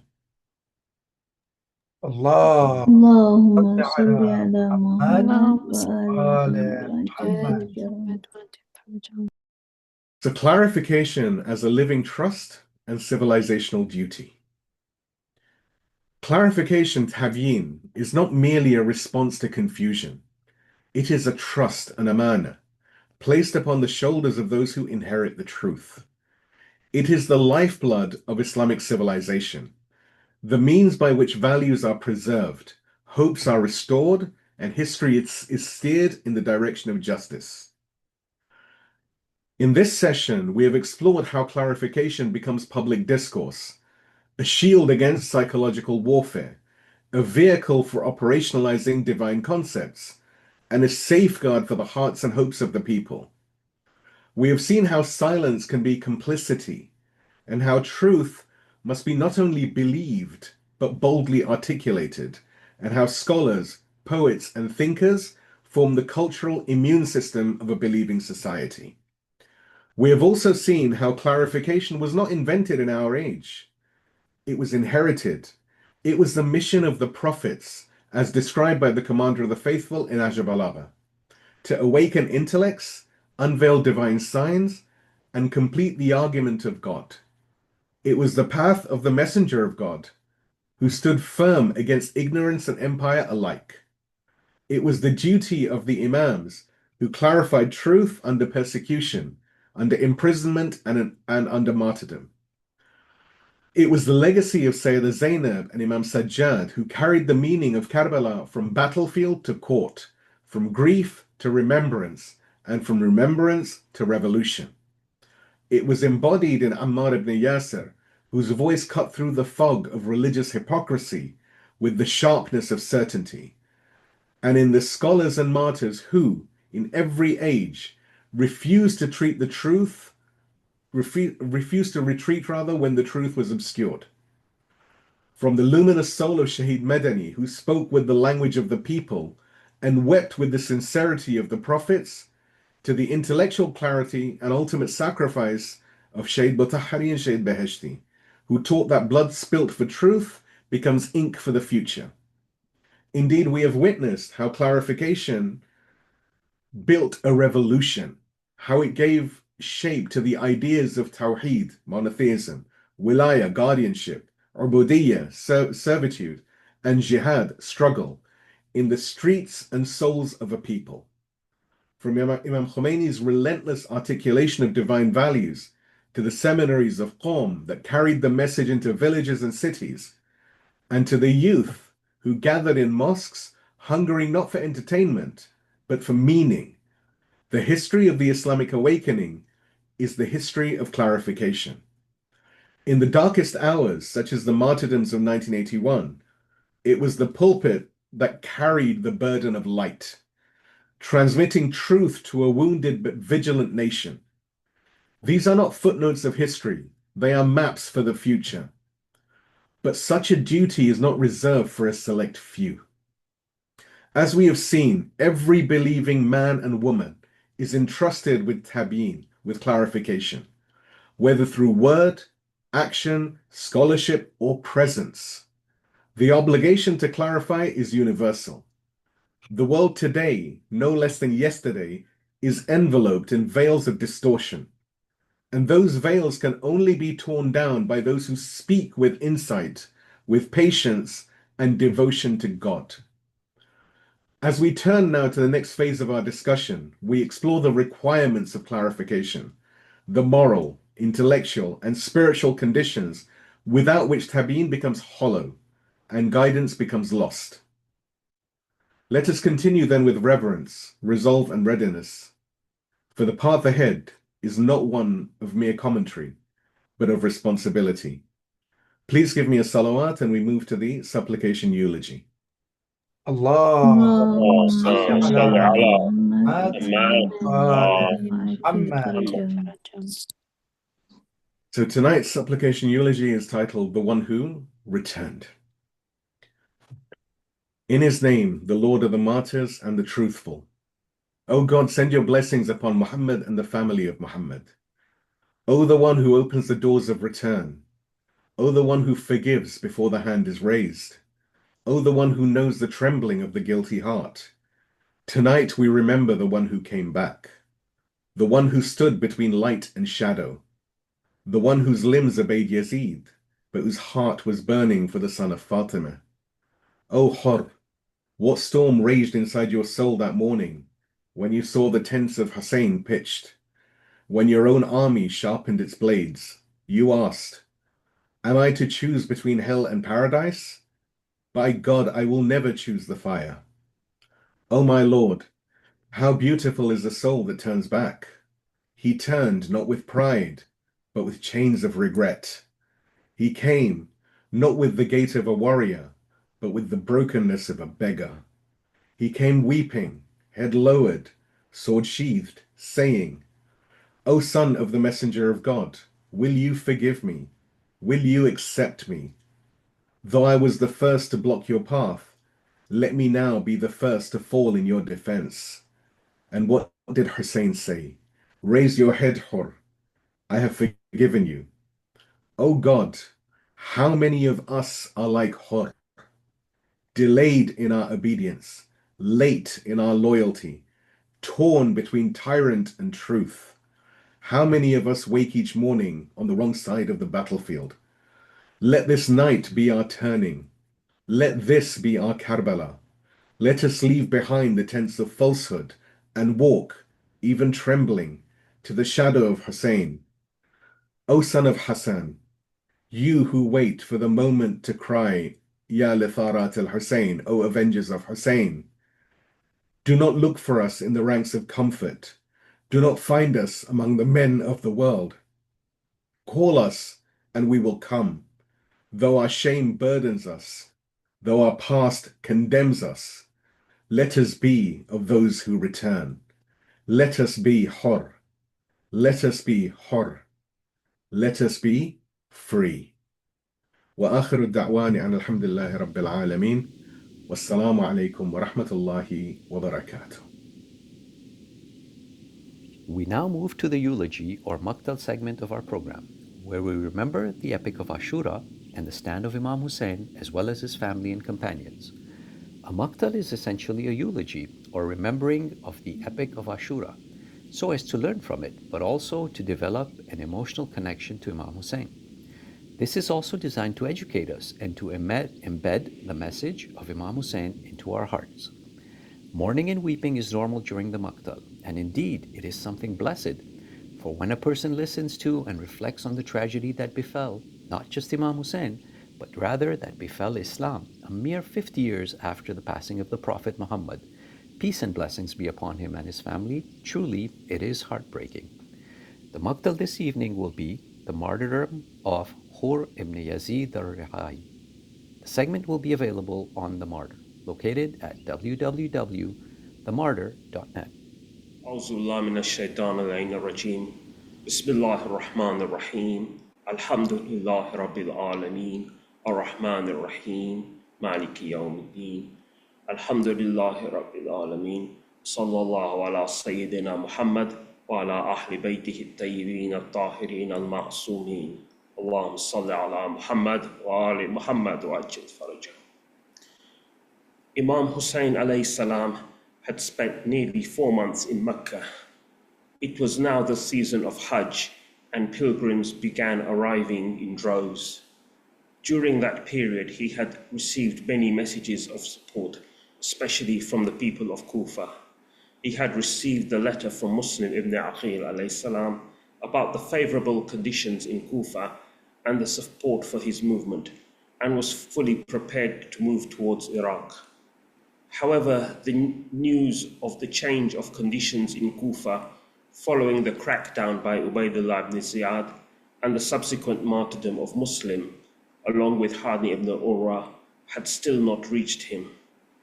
Prior to his departure, he delivered a sermon to the assembled masses, outlining his intention to move towards Iraq. Praise be to Allah, by Allah's will only. There is no power but with Allah, and the blessings of Allah be upon His Messenger. Verily, death is bound with the sons of Adam, as a necklace round the neck of a maiden. How I desire and long to meet my ancestors, similar to Prophet Yaqub, who was desirous to meet Yusuf. Verily, I proceed to the place of my martyrdom, which has been selected for me. It is as if I see the wolves of the desert, Bani Umayyah, separating each part of my body between Nawawais and Karbala, filling their empty bellies and utricles. There is no escape from which has been written down by the pen of destiny, and the pleasure of our household, Ahlul Bayt, lies in the pleasure of Allah. Verily, we will endure his trials and secure the reward due for the forbearing ones. The cord of the Prophet ﷺ and his child cannot be separated from him, but will all be united together with him near the right, Allah. Thereby the Prophet's eyes will be cooled due to us, and thus Allah will fulfill what He promised through them. Then whoever desires to lay down his life for us and strive in the way of Allah should come out with us, for I shall be leaving tomorrow morning, insha'Allah. Imam Husayn alayhi salam had received the news that Yazid has sent his agents to Mecca, dressed in the garb of pilgrims, the ihram, with the intention of killing him. In order to preserve the sanctity of the Kaaba, the Haram, he had to leave before the start of the Hajj.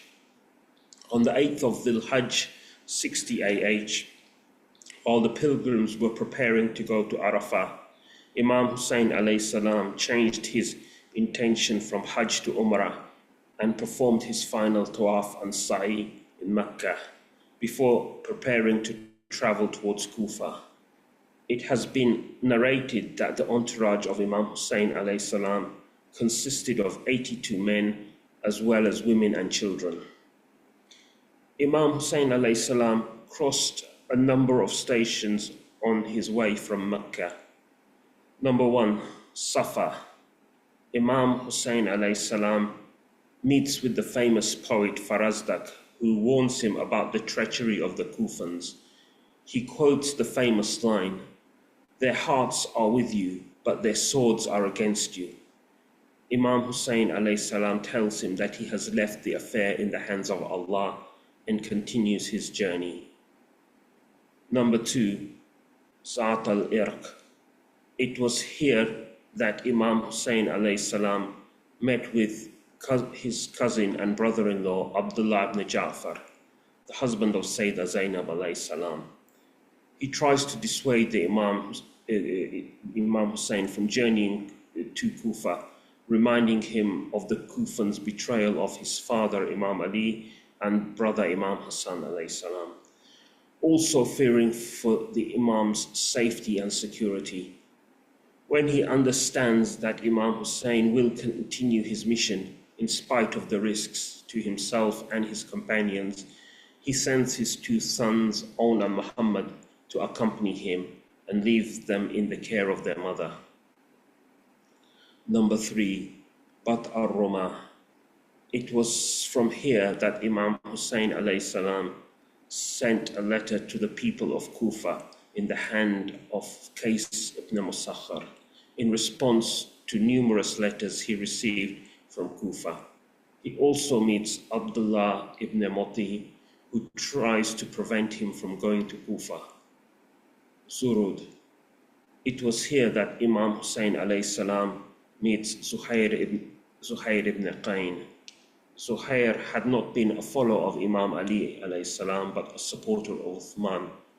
Changed his view following their meeting. He divorces his wife, leaving her all of his possessions, and joins the group of Imam Husayn alayhi salam. Zubala. It was here that Imam Husayn alayhi salam hears the news of the martyrdom of Muslim ibn Aqil and Hani ibn al-Urwa.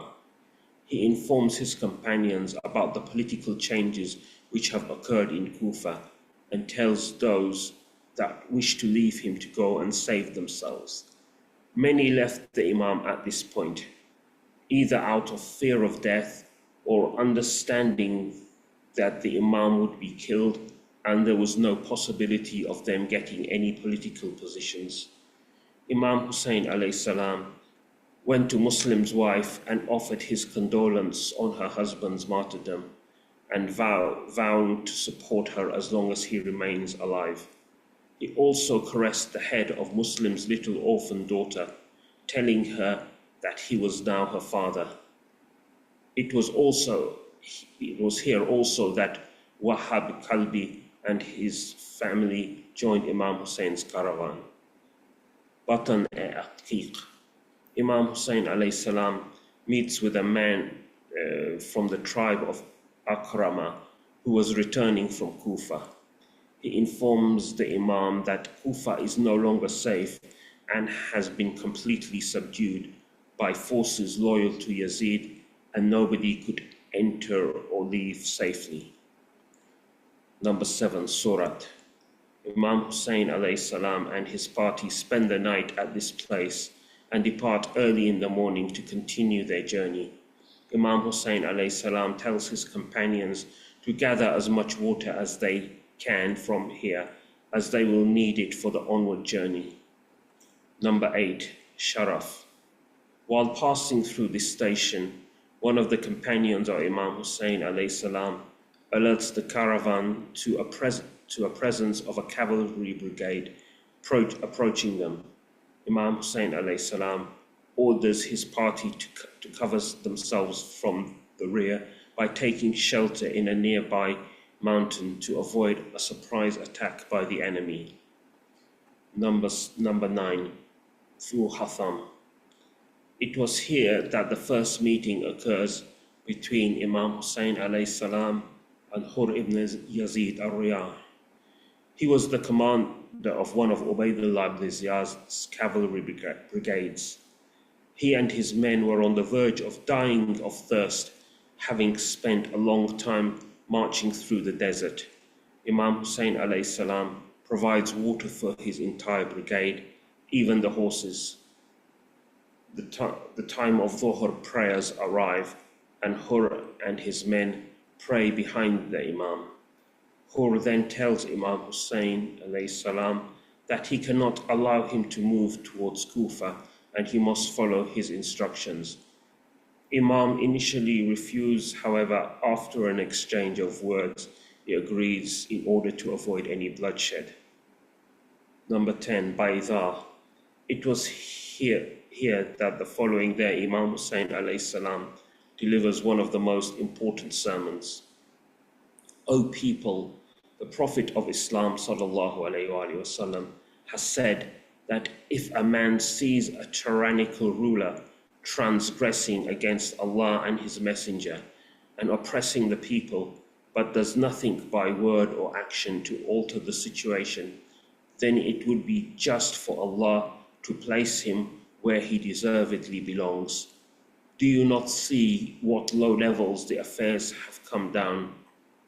Do you not notice that truth is not being adhered to and that falsehood has no limits?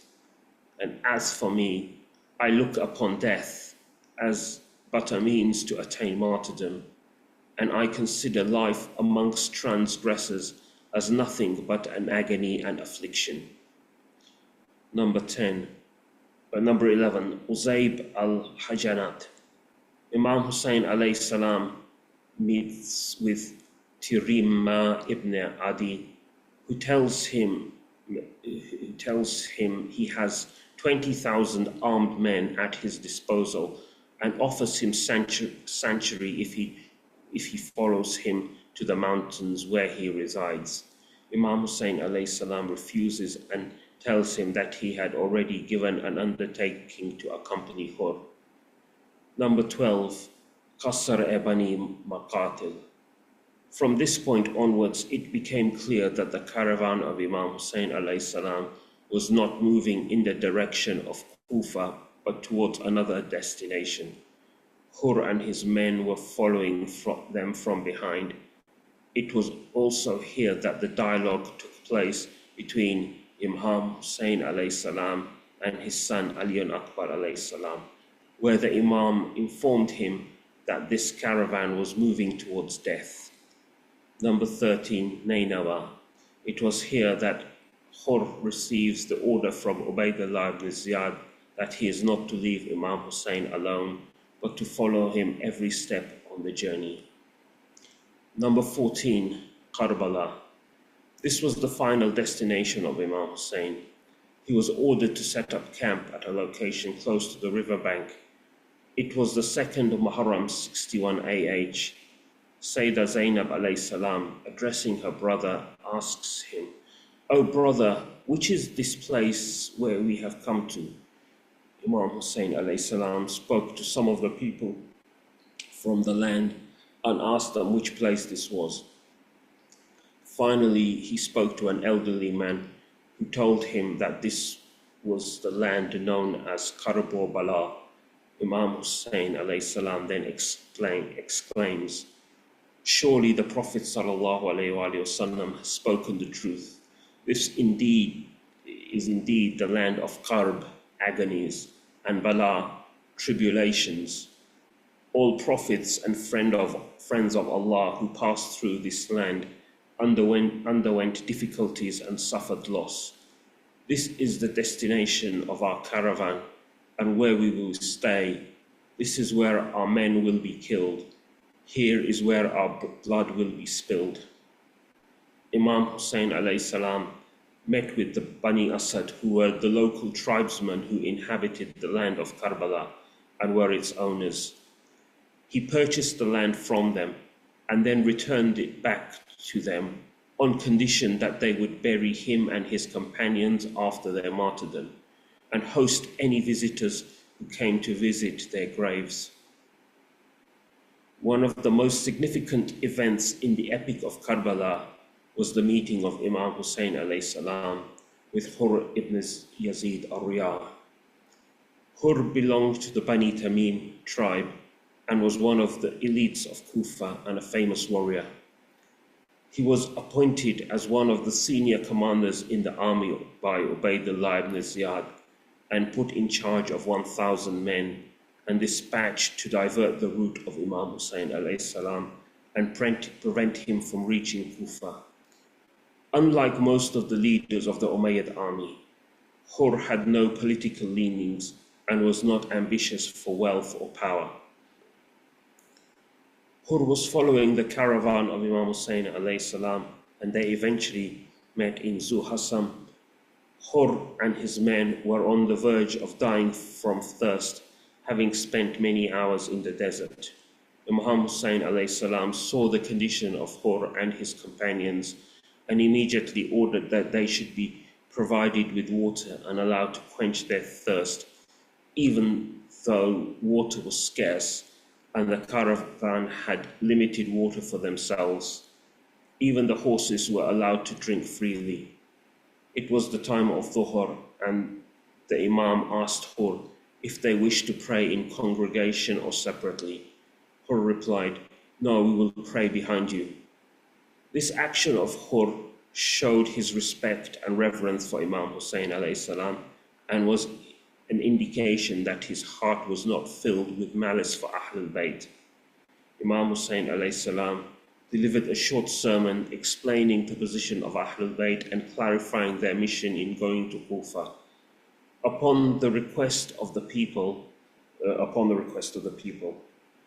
books of messages were brought out and shown to Hurr.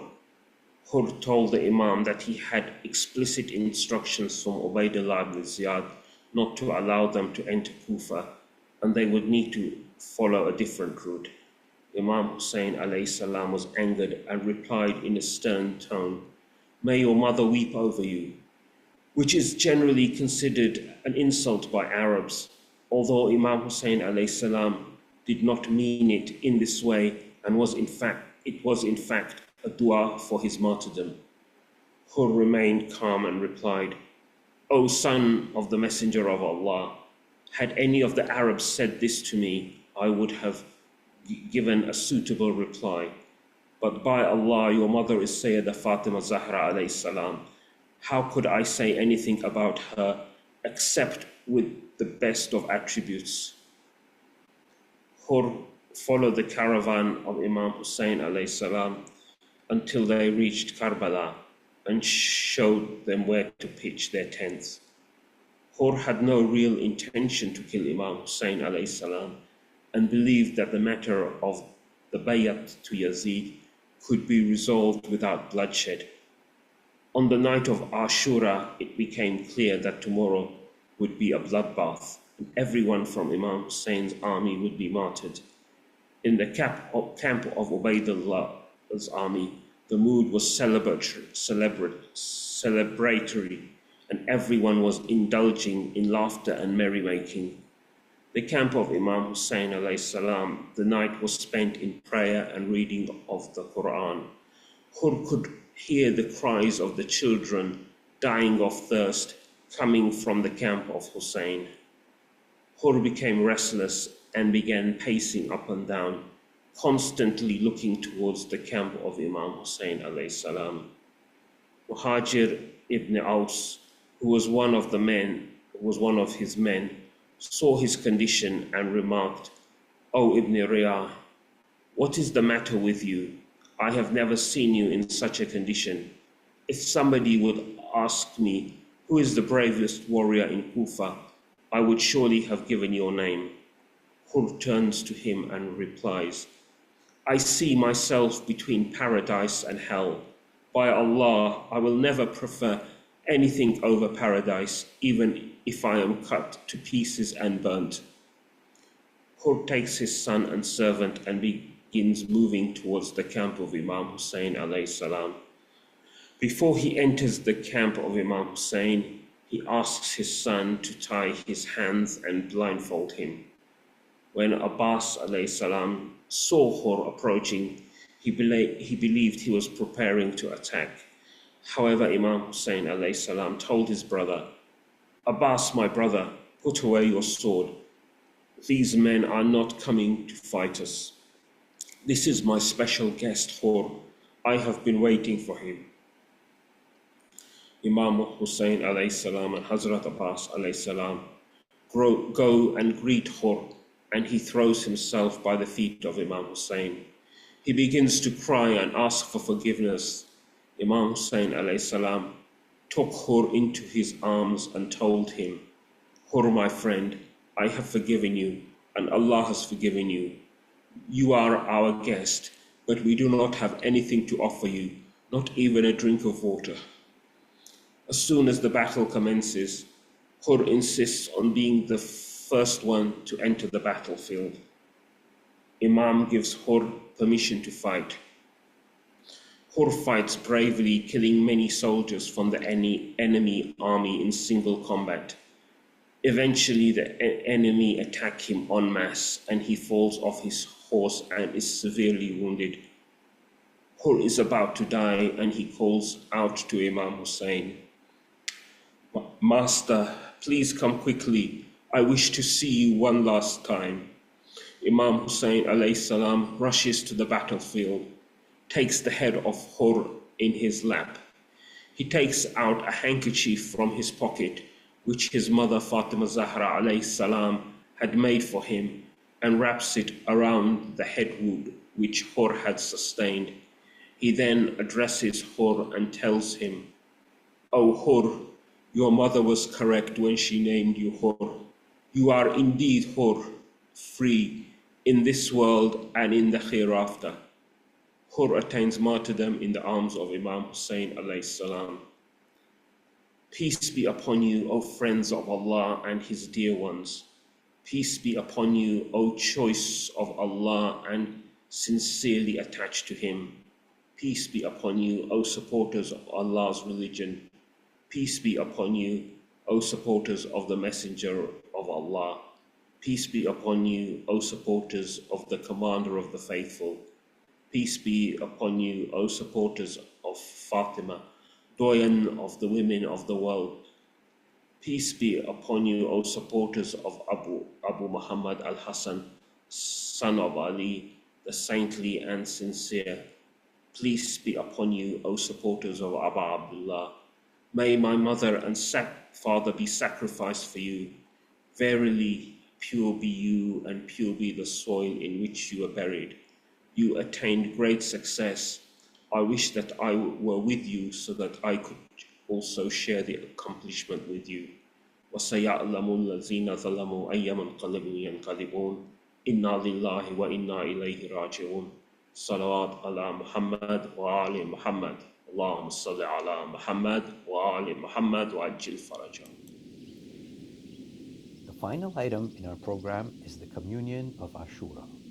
This is a contemporary, poetic, interpretive translation of the well-known salutations to Imam Husayn known as Ziyarat Ashura, or the Visitation of Ashura. The Truth Promoters Group, in a world first, has taken the content of Ziyarat Ashura and translated it in a modern, poetic, and most importantly, interpretive manner, both so that it is understandable to the English-speaking audience, but also so that it helps with the understanding of this profound visitation. This segment will be available on Shia Sounds, located at www.shiasounds.com.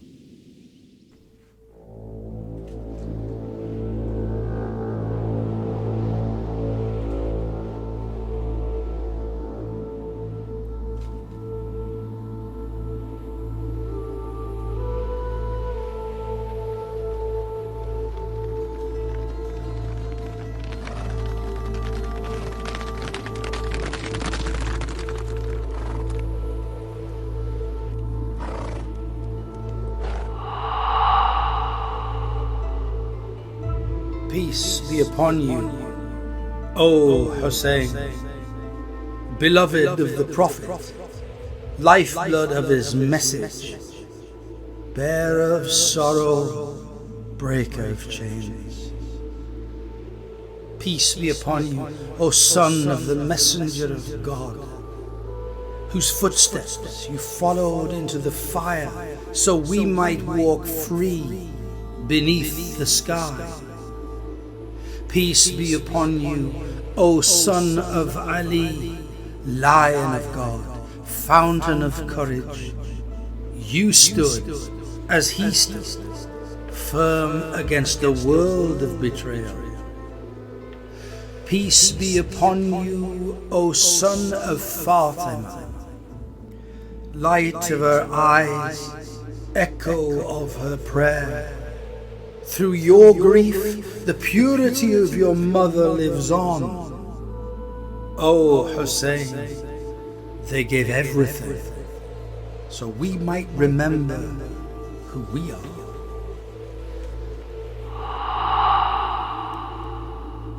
Peace be upon you, O one whose blood cries out for divine justice.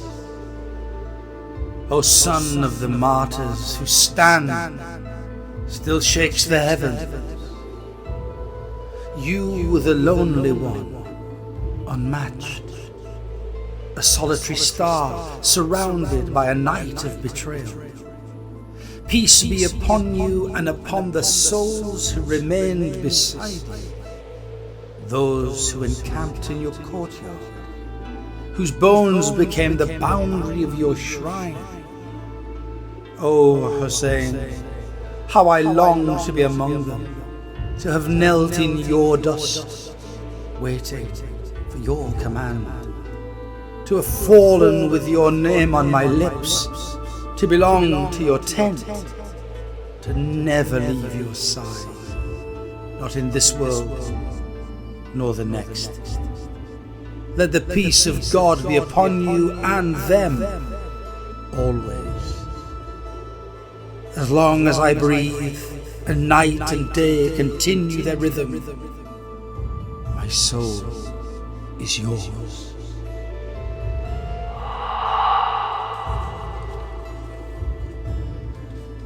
O Aba Abdullah, your tragedy was not only ours. The skies themselves wept, the stars dimmed, and the angels fell silent in horror. What they did to you, they do still, to every free voice, to every defiant heart that says no to tyranny. They silenced your cry in Karbala and echoed it in Gaza, in Kashmir, in the broken streets of Damascus, and in the gilded rooms of Washington, Tel Aviv, and London, where power matters more than people, where blood is cheap and honor is nothing. And yet, the people sleep. They binge distraction while the earth burns. They scroll through laughter while the children starve. They cheer for tyrants masked as leaders and do not see the caravan of Husayn. Still walking, still bleeding, still calling us to wake. O Husayn, the calamity is great, but our forgetfulness may be even greater.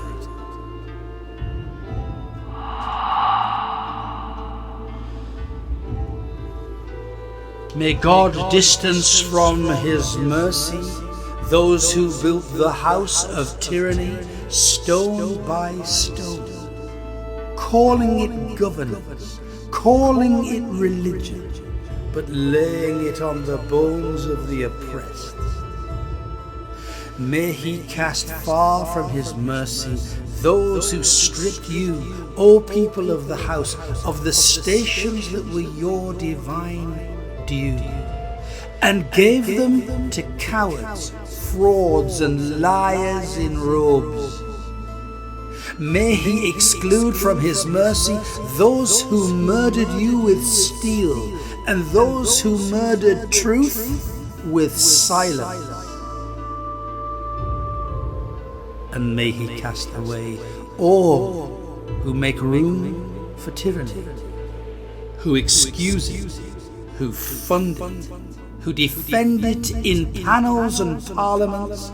O Husayn, may He cast away those who smile while others starve, who speak of reform while breaking the backs of the weak, who let the sick die while guarding the wealth of the rich, who kill the unborn in the name of comfort and the elderly in the name of mercy.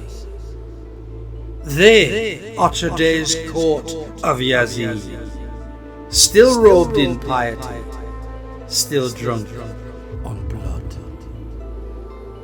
And I want nothing of them, nothing.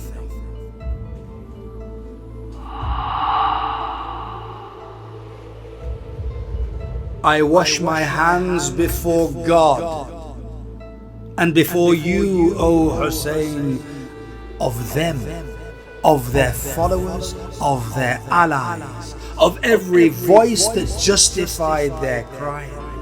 every pen that signed their decrees, every tongue that stayed silent while they spilled your blood. O Aba Abdillah, I am with those who are with you. My peace is only for those who loved you, who lived and died by your name.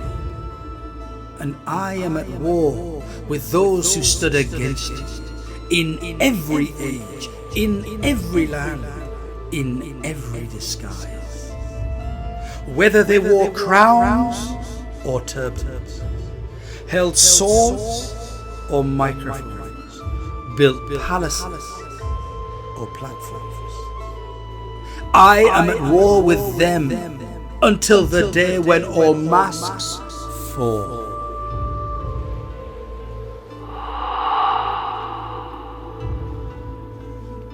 My God, cast far from his mercy the house of Ziyarat,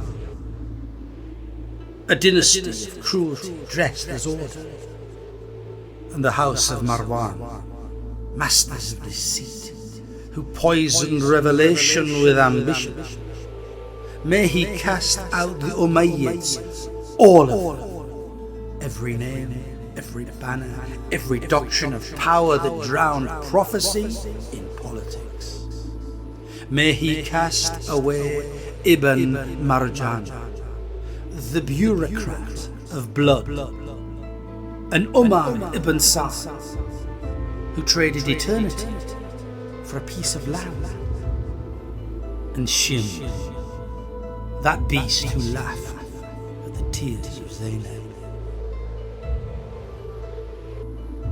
And may he reject those who prepared for this slaughter, those who saddled their beasts, buckled their weapons, and veiled their faces, not in shame, but in resolve. They marched not by force, but by choice. O Husayn, their faces change, but their paths remain. They still ride out today in uniforms, in suits, in think tanks and war rooms, crushing your name wherever it rises. And I stand apart from all of them, and I name them so that their silence will never bury your screams.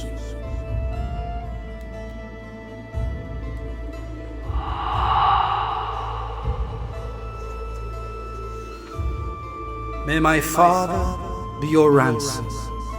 May my mother be your ransom. O Husayn, what they did to you has broken me. My heart is heavy with your grief. My soul aches with the weight of your absence. And yet, even in my mourning, I am honored. For God lifted me through you. He let me know your name. He made your sorrow my compass. So I beg him, the one who raised your station in the world and raised my soul through your love, let me rise for you. Let me be among those who avenge your blood, not with blind fury, but under a guided banner, a victorious Imam, a descendant of your house, a voice that carries your cry into the end of time. Let my hand be with his. Let my heart be ready. Let me be worthy of your justice.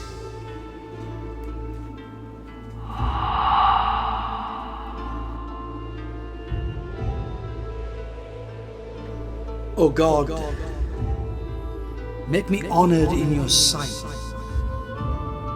not because of who I am, but because I loved Husayn. Let his name be my key, his memory my robe, his cause my shield, his tears my passport to you.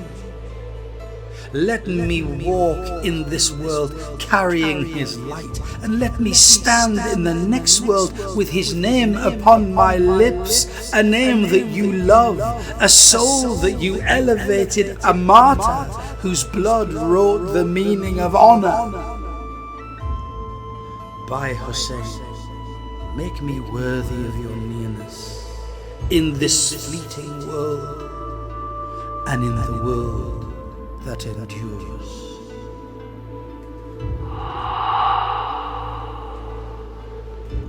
O Aba Abdullah, I seek nearness to God, but not through neutrality, not through slogans, not through prayers that ignore the oppressed. I seek nearness through you, through the Prophet who kissed you, through the father who raised you, through the mother who wept for you, through the brother who stood beside you. I draw close to the divine by loving you, and by disavowing those who drew swords against you, who declared war on your truth, who institutionalized injustice and dressed it in piety. I disown before God and his messengers every hand that laid the first stone of oppression, every architect of injustice, every regime built on your blood. I walk away from all of it, from every path that led to your murder, even if it now wears a new name, a new crown, a new constitution. Your cause is my prayer. Your war is my witness. Your love is my path to God.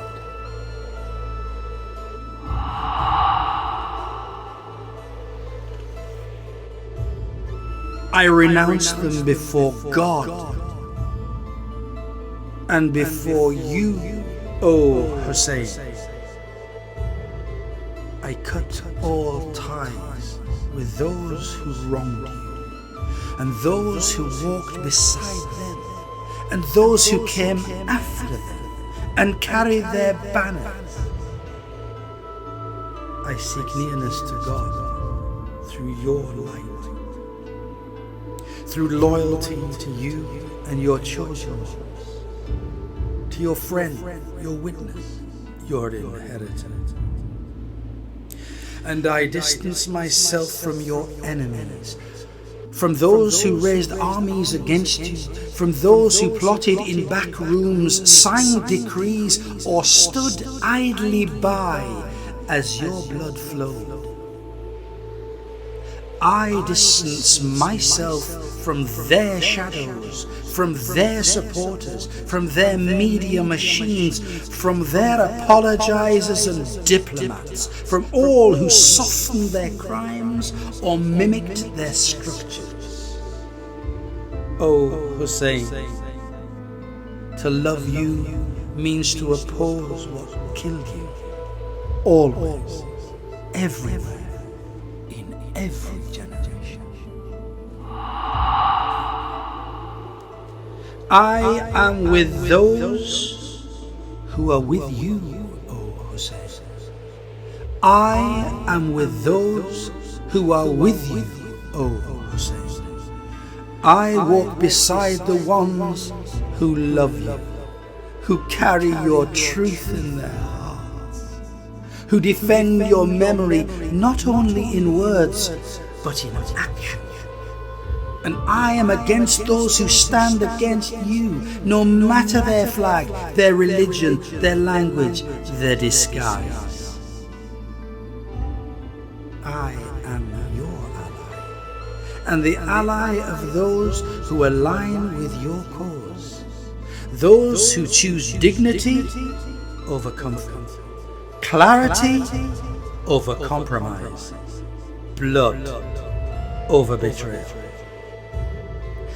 And I am an enemy to your enemies, to their rhetoric, to their institutions, to their logic, to their entire way of being.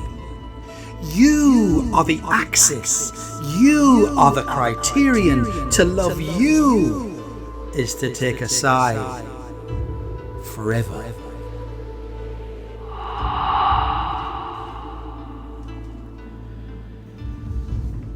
Oh God, you honored me beyond what I deserve. For you let me know Husayn. You let me recognize the friends of Husayn. You opened my eyes to the deceit of his enemies and gave me the strength to walk away from them. So now I beg you, let me be amongst your friends, not just in love, but in cause, not just in belief, but in destiny. Let me live in their path, let me die upon their path, let me rise with them when you raise the dead. Plant my feet among theirs, a footing of truth that does not shake with fear, does not slip in temptation, does not bow before oppressors. Let me be theirs in this life and in the life that never ends.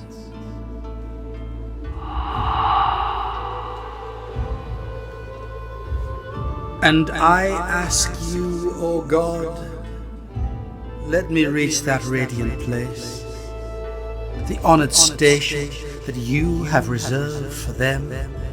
Let me be drawn near in their light. Let my name be spoken in the halls of truth, not for who I am, but because I stood for Husayn. And grant me the honor to seek justice, not from anger, but from love. To rise and answer the call, to be among the soldiers of your final proof, a guiding Imam from their blood, visible and unafraid, speaking truth in an age of noise.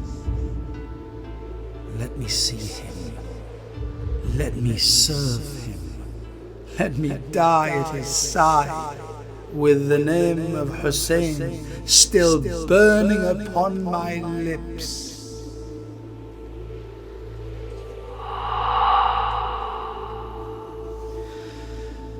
And I ask you, O God, by their right, by the place they hold in your nearness, by the rank you gave them above all others, let my sorrow not be wasted. Let these tears be not mere water, but offerings. Let my broken heart be a prayer, my mourning a ladder. Reward me through this grief with the greatest reward you have ever given to one struck by tragedy. For what greater loss was there? What wound ever bled like this one? What blow shook Islam and the very heavens and the earth as deeply as the slaying of Husayn? This is not just my sadness.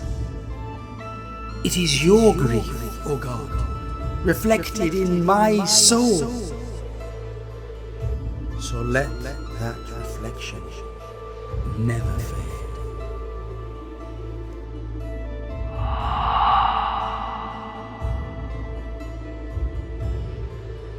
O God, here I stand, heart heavy, eyes wet, soul trembling. I am not worthy, but I am here. So in this very moment, in this divine place of mourning, in this sacred remembrance of Husayn, wrap me in your mercy. Let your peace and blessing descend upon me. Let your compassion find me. Let your forgiveness embrace me. Let this moment mark me. Let this grief cleanse me. Let this loyalty exalt me. Let me not leave this remembrance the same as I entered it.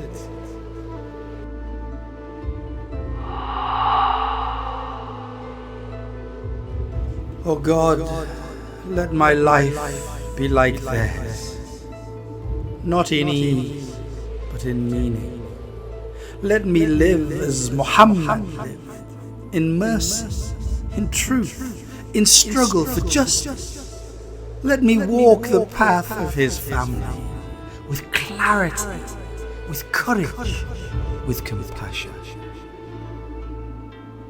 And let my death be like theirs, a testament, a stand, a submission to you alone. Let me not be remembered for comfort, but for conviction. Let me not die in distraction, but in devotion. O God, write me among those who lived and died under the banner of Muhammad and his purified family.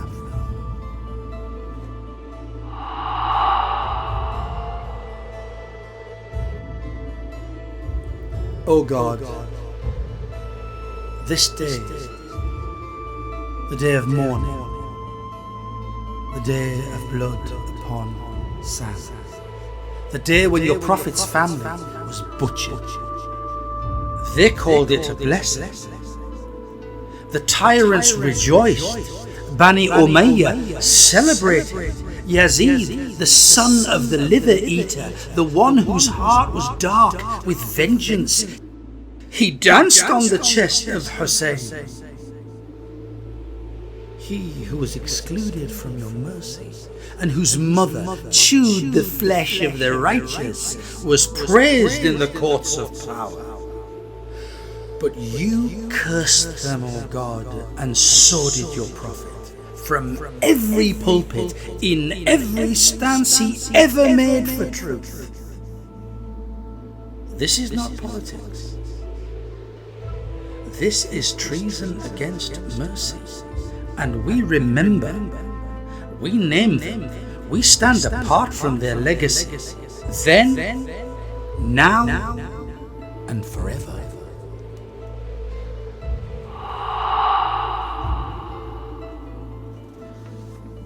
O God, remove from your mercy the one who plotted, the one who schemed, the one who sealed the deal. Abu Sufyan, the enemy who smiled and waited. Mu'awiyah, the serpent in the cloak of unity. Yazid, the drunken tyrant who trampled prophecy. Make your distance from them be eternal as their betrayal. May your rejection of them never cease. For this is the day that they rejoiced.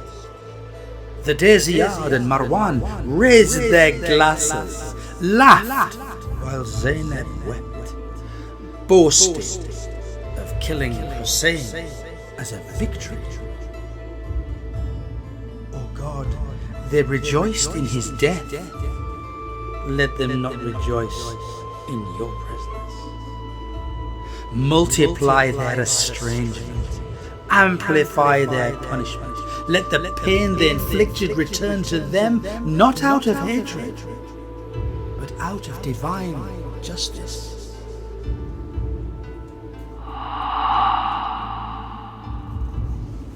O God, I'm not just remembering history, I'm walking towards you. This day, this stand, this moment of grief is my offering. Through my rejection of their killers, through my disavowal of their empire, through my refusal to forget, I seek your nearness. Let my righteous wrath and supplication that you exclude them from your mercy be a lantern. Let my sorrow be a stairway. Let my refusal to compromise be worship. And through all of this, I reaffirm my loyalty to your Prophet and to the ones he wept for, the family he held closest, the blood he told us never to forget. But my love is not empty. It is not ritual or poetry or song alone. To love them is to follow them, to walk where they walked, to rise where they rose, to stand across generations against the same arrogance, the same injustice, the same godless empires in new disguises. It is to love as they loved, to resist as they resisted, to live as they lived, and to die as they died. This is not just love, it is allegiance, it is a covenant. And in this moment, I renew my vow in word, in soul, and in stance.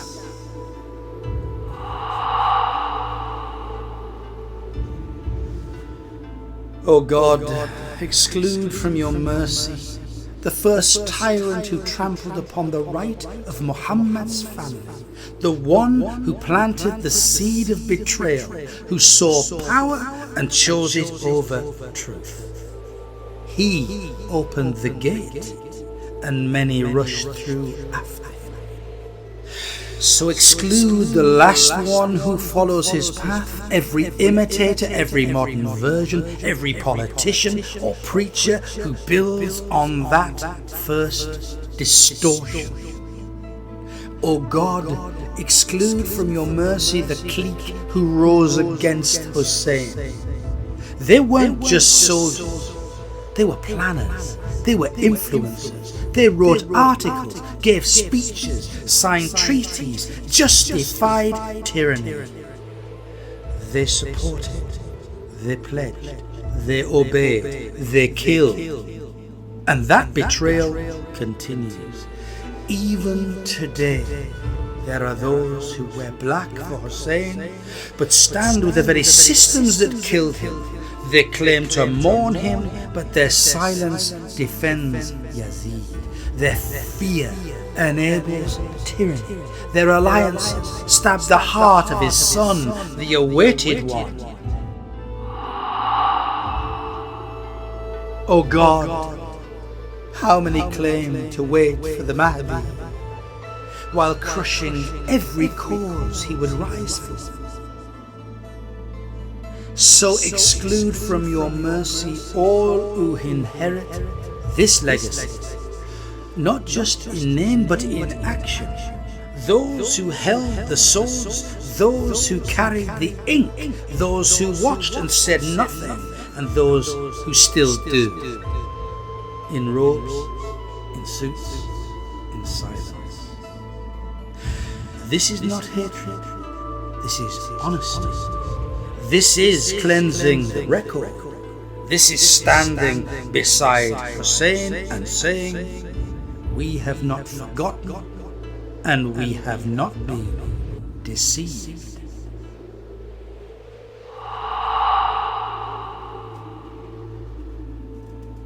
Peace be upon you, O Aba Abdullah. Peace be upon your shattered body. your thirsty lips. Peace be upon you, O Aba Abdullah. Peace be upon your shattered body, your thirsty lips, your prostration upon the burning earth. Peace be upon the souls that encamped in your courtyard. Peace be upon the soul that encamped in your courtyard, not for shade or safety, but to die beside truth. From me to you, an unending peace. As long as I breathe, as long as night follows day, my heart is turned towards Karbala. And may God never make this the last time I call your name. Never the last time I whisper your pain or walk the road that leads to your banner. Peace be upon you, O Husayn, and upon Ali your son, the patient, the broken prisoner, the speaking tongue of grief. And peace be upon your children, cut down in their bloom, buried in blood, rising in light. And peace upon your companions, who gave more than words, who gave more than tears, who gave themselves.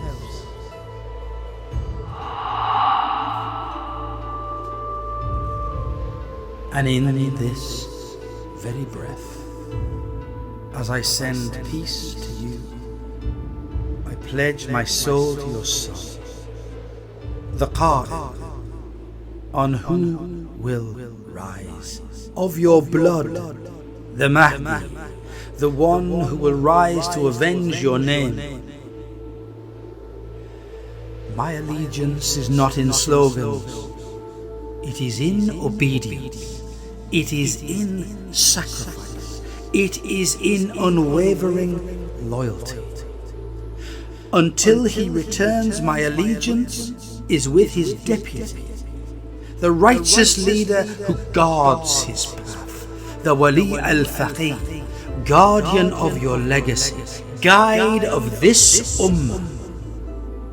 I follow what they command, I walk where they lead, I do not waver, for we are the children of the covenant, the ones who said, among the believers are men who have been true to their covenant with God. Some of them have fulfilled their vow, and others still await. But they have never changed in the least. And I say now, O Husayn, count me among them.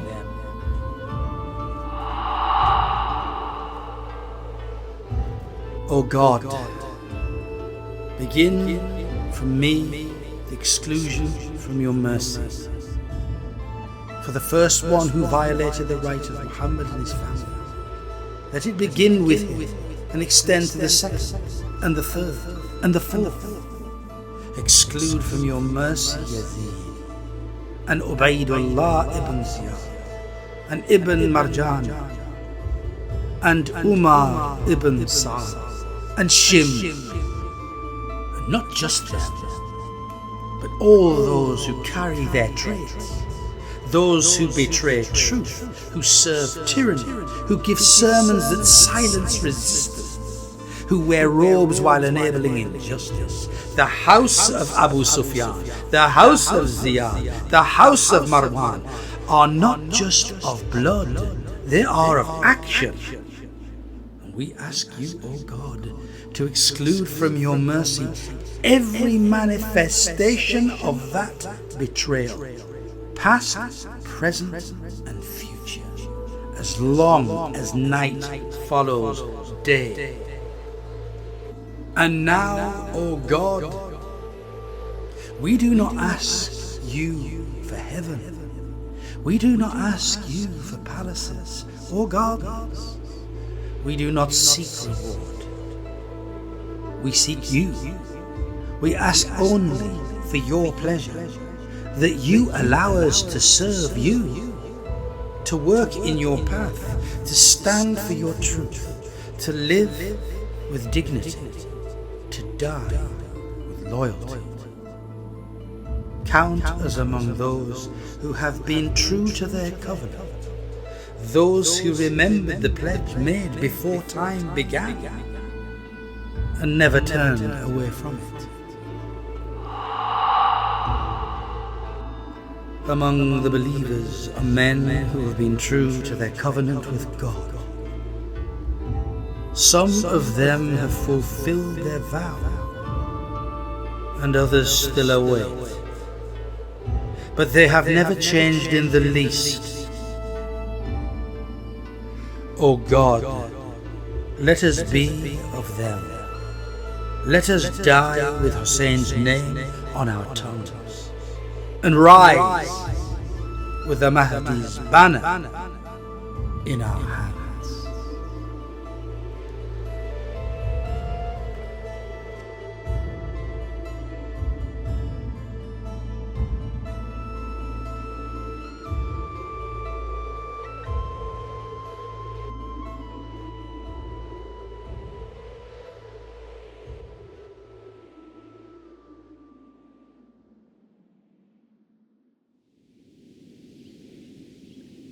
With the communion of Ashura, we bring our program to a close for this evening.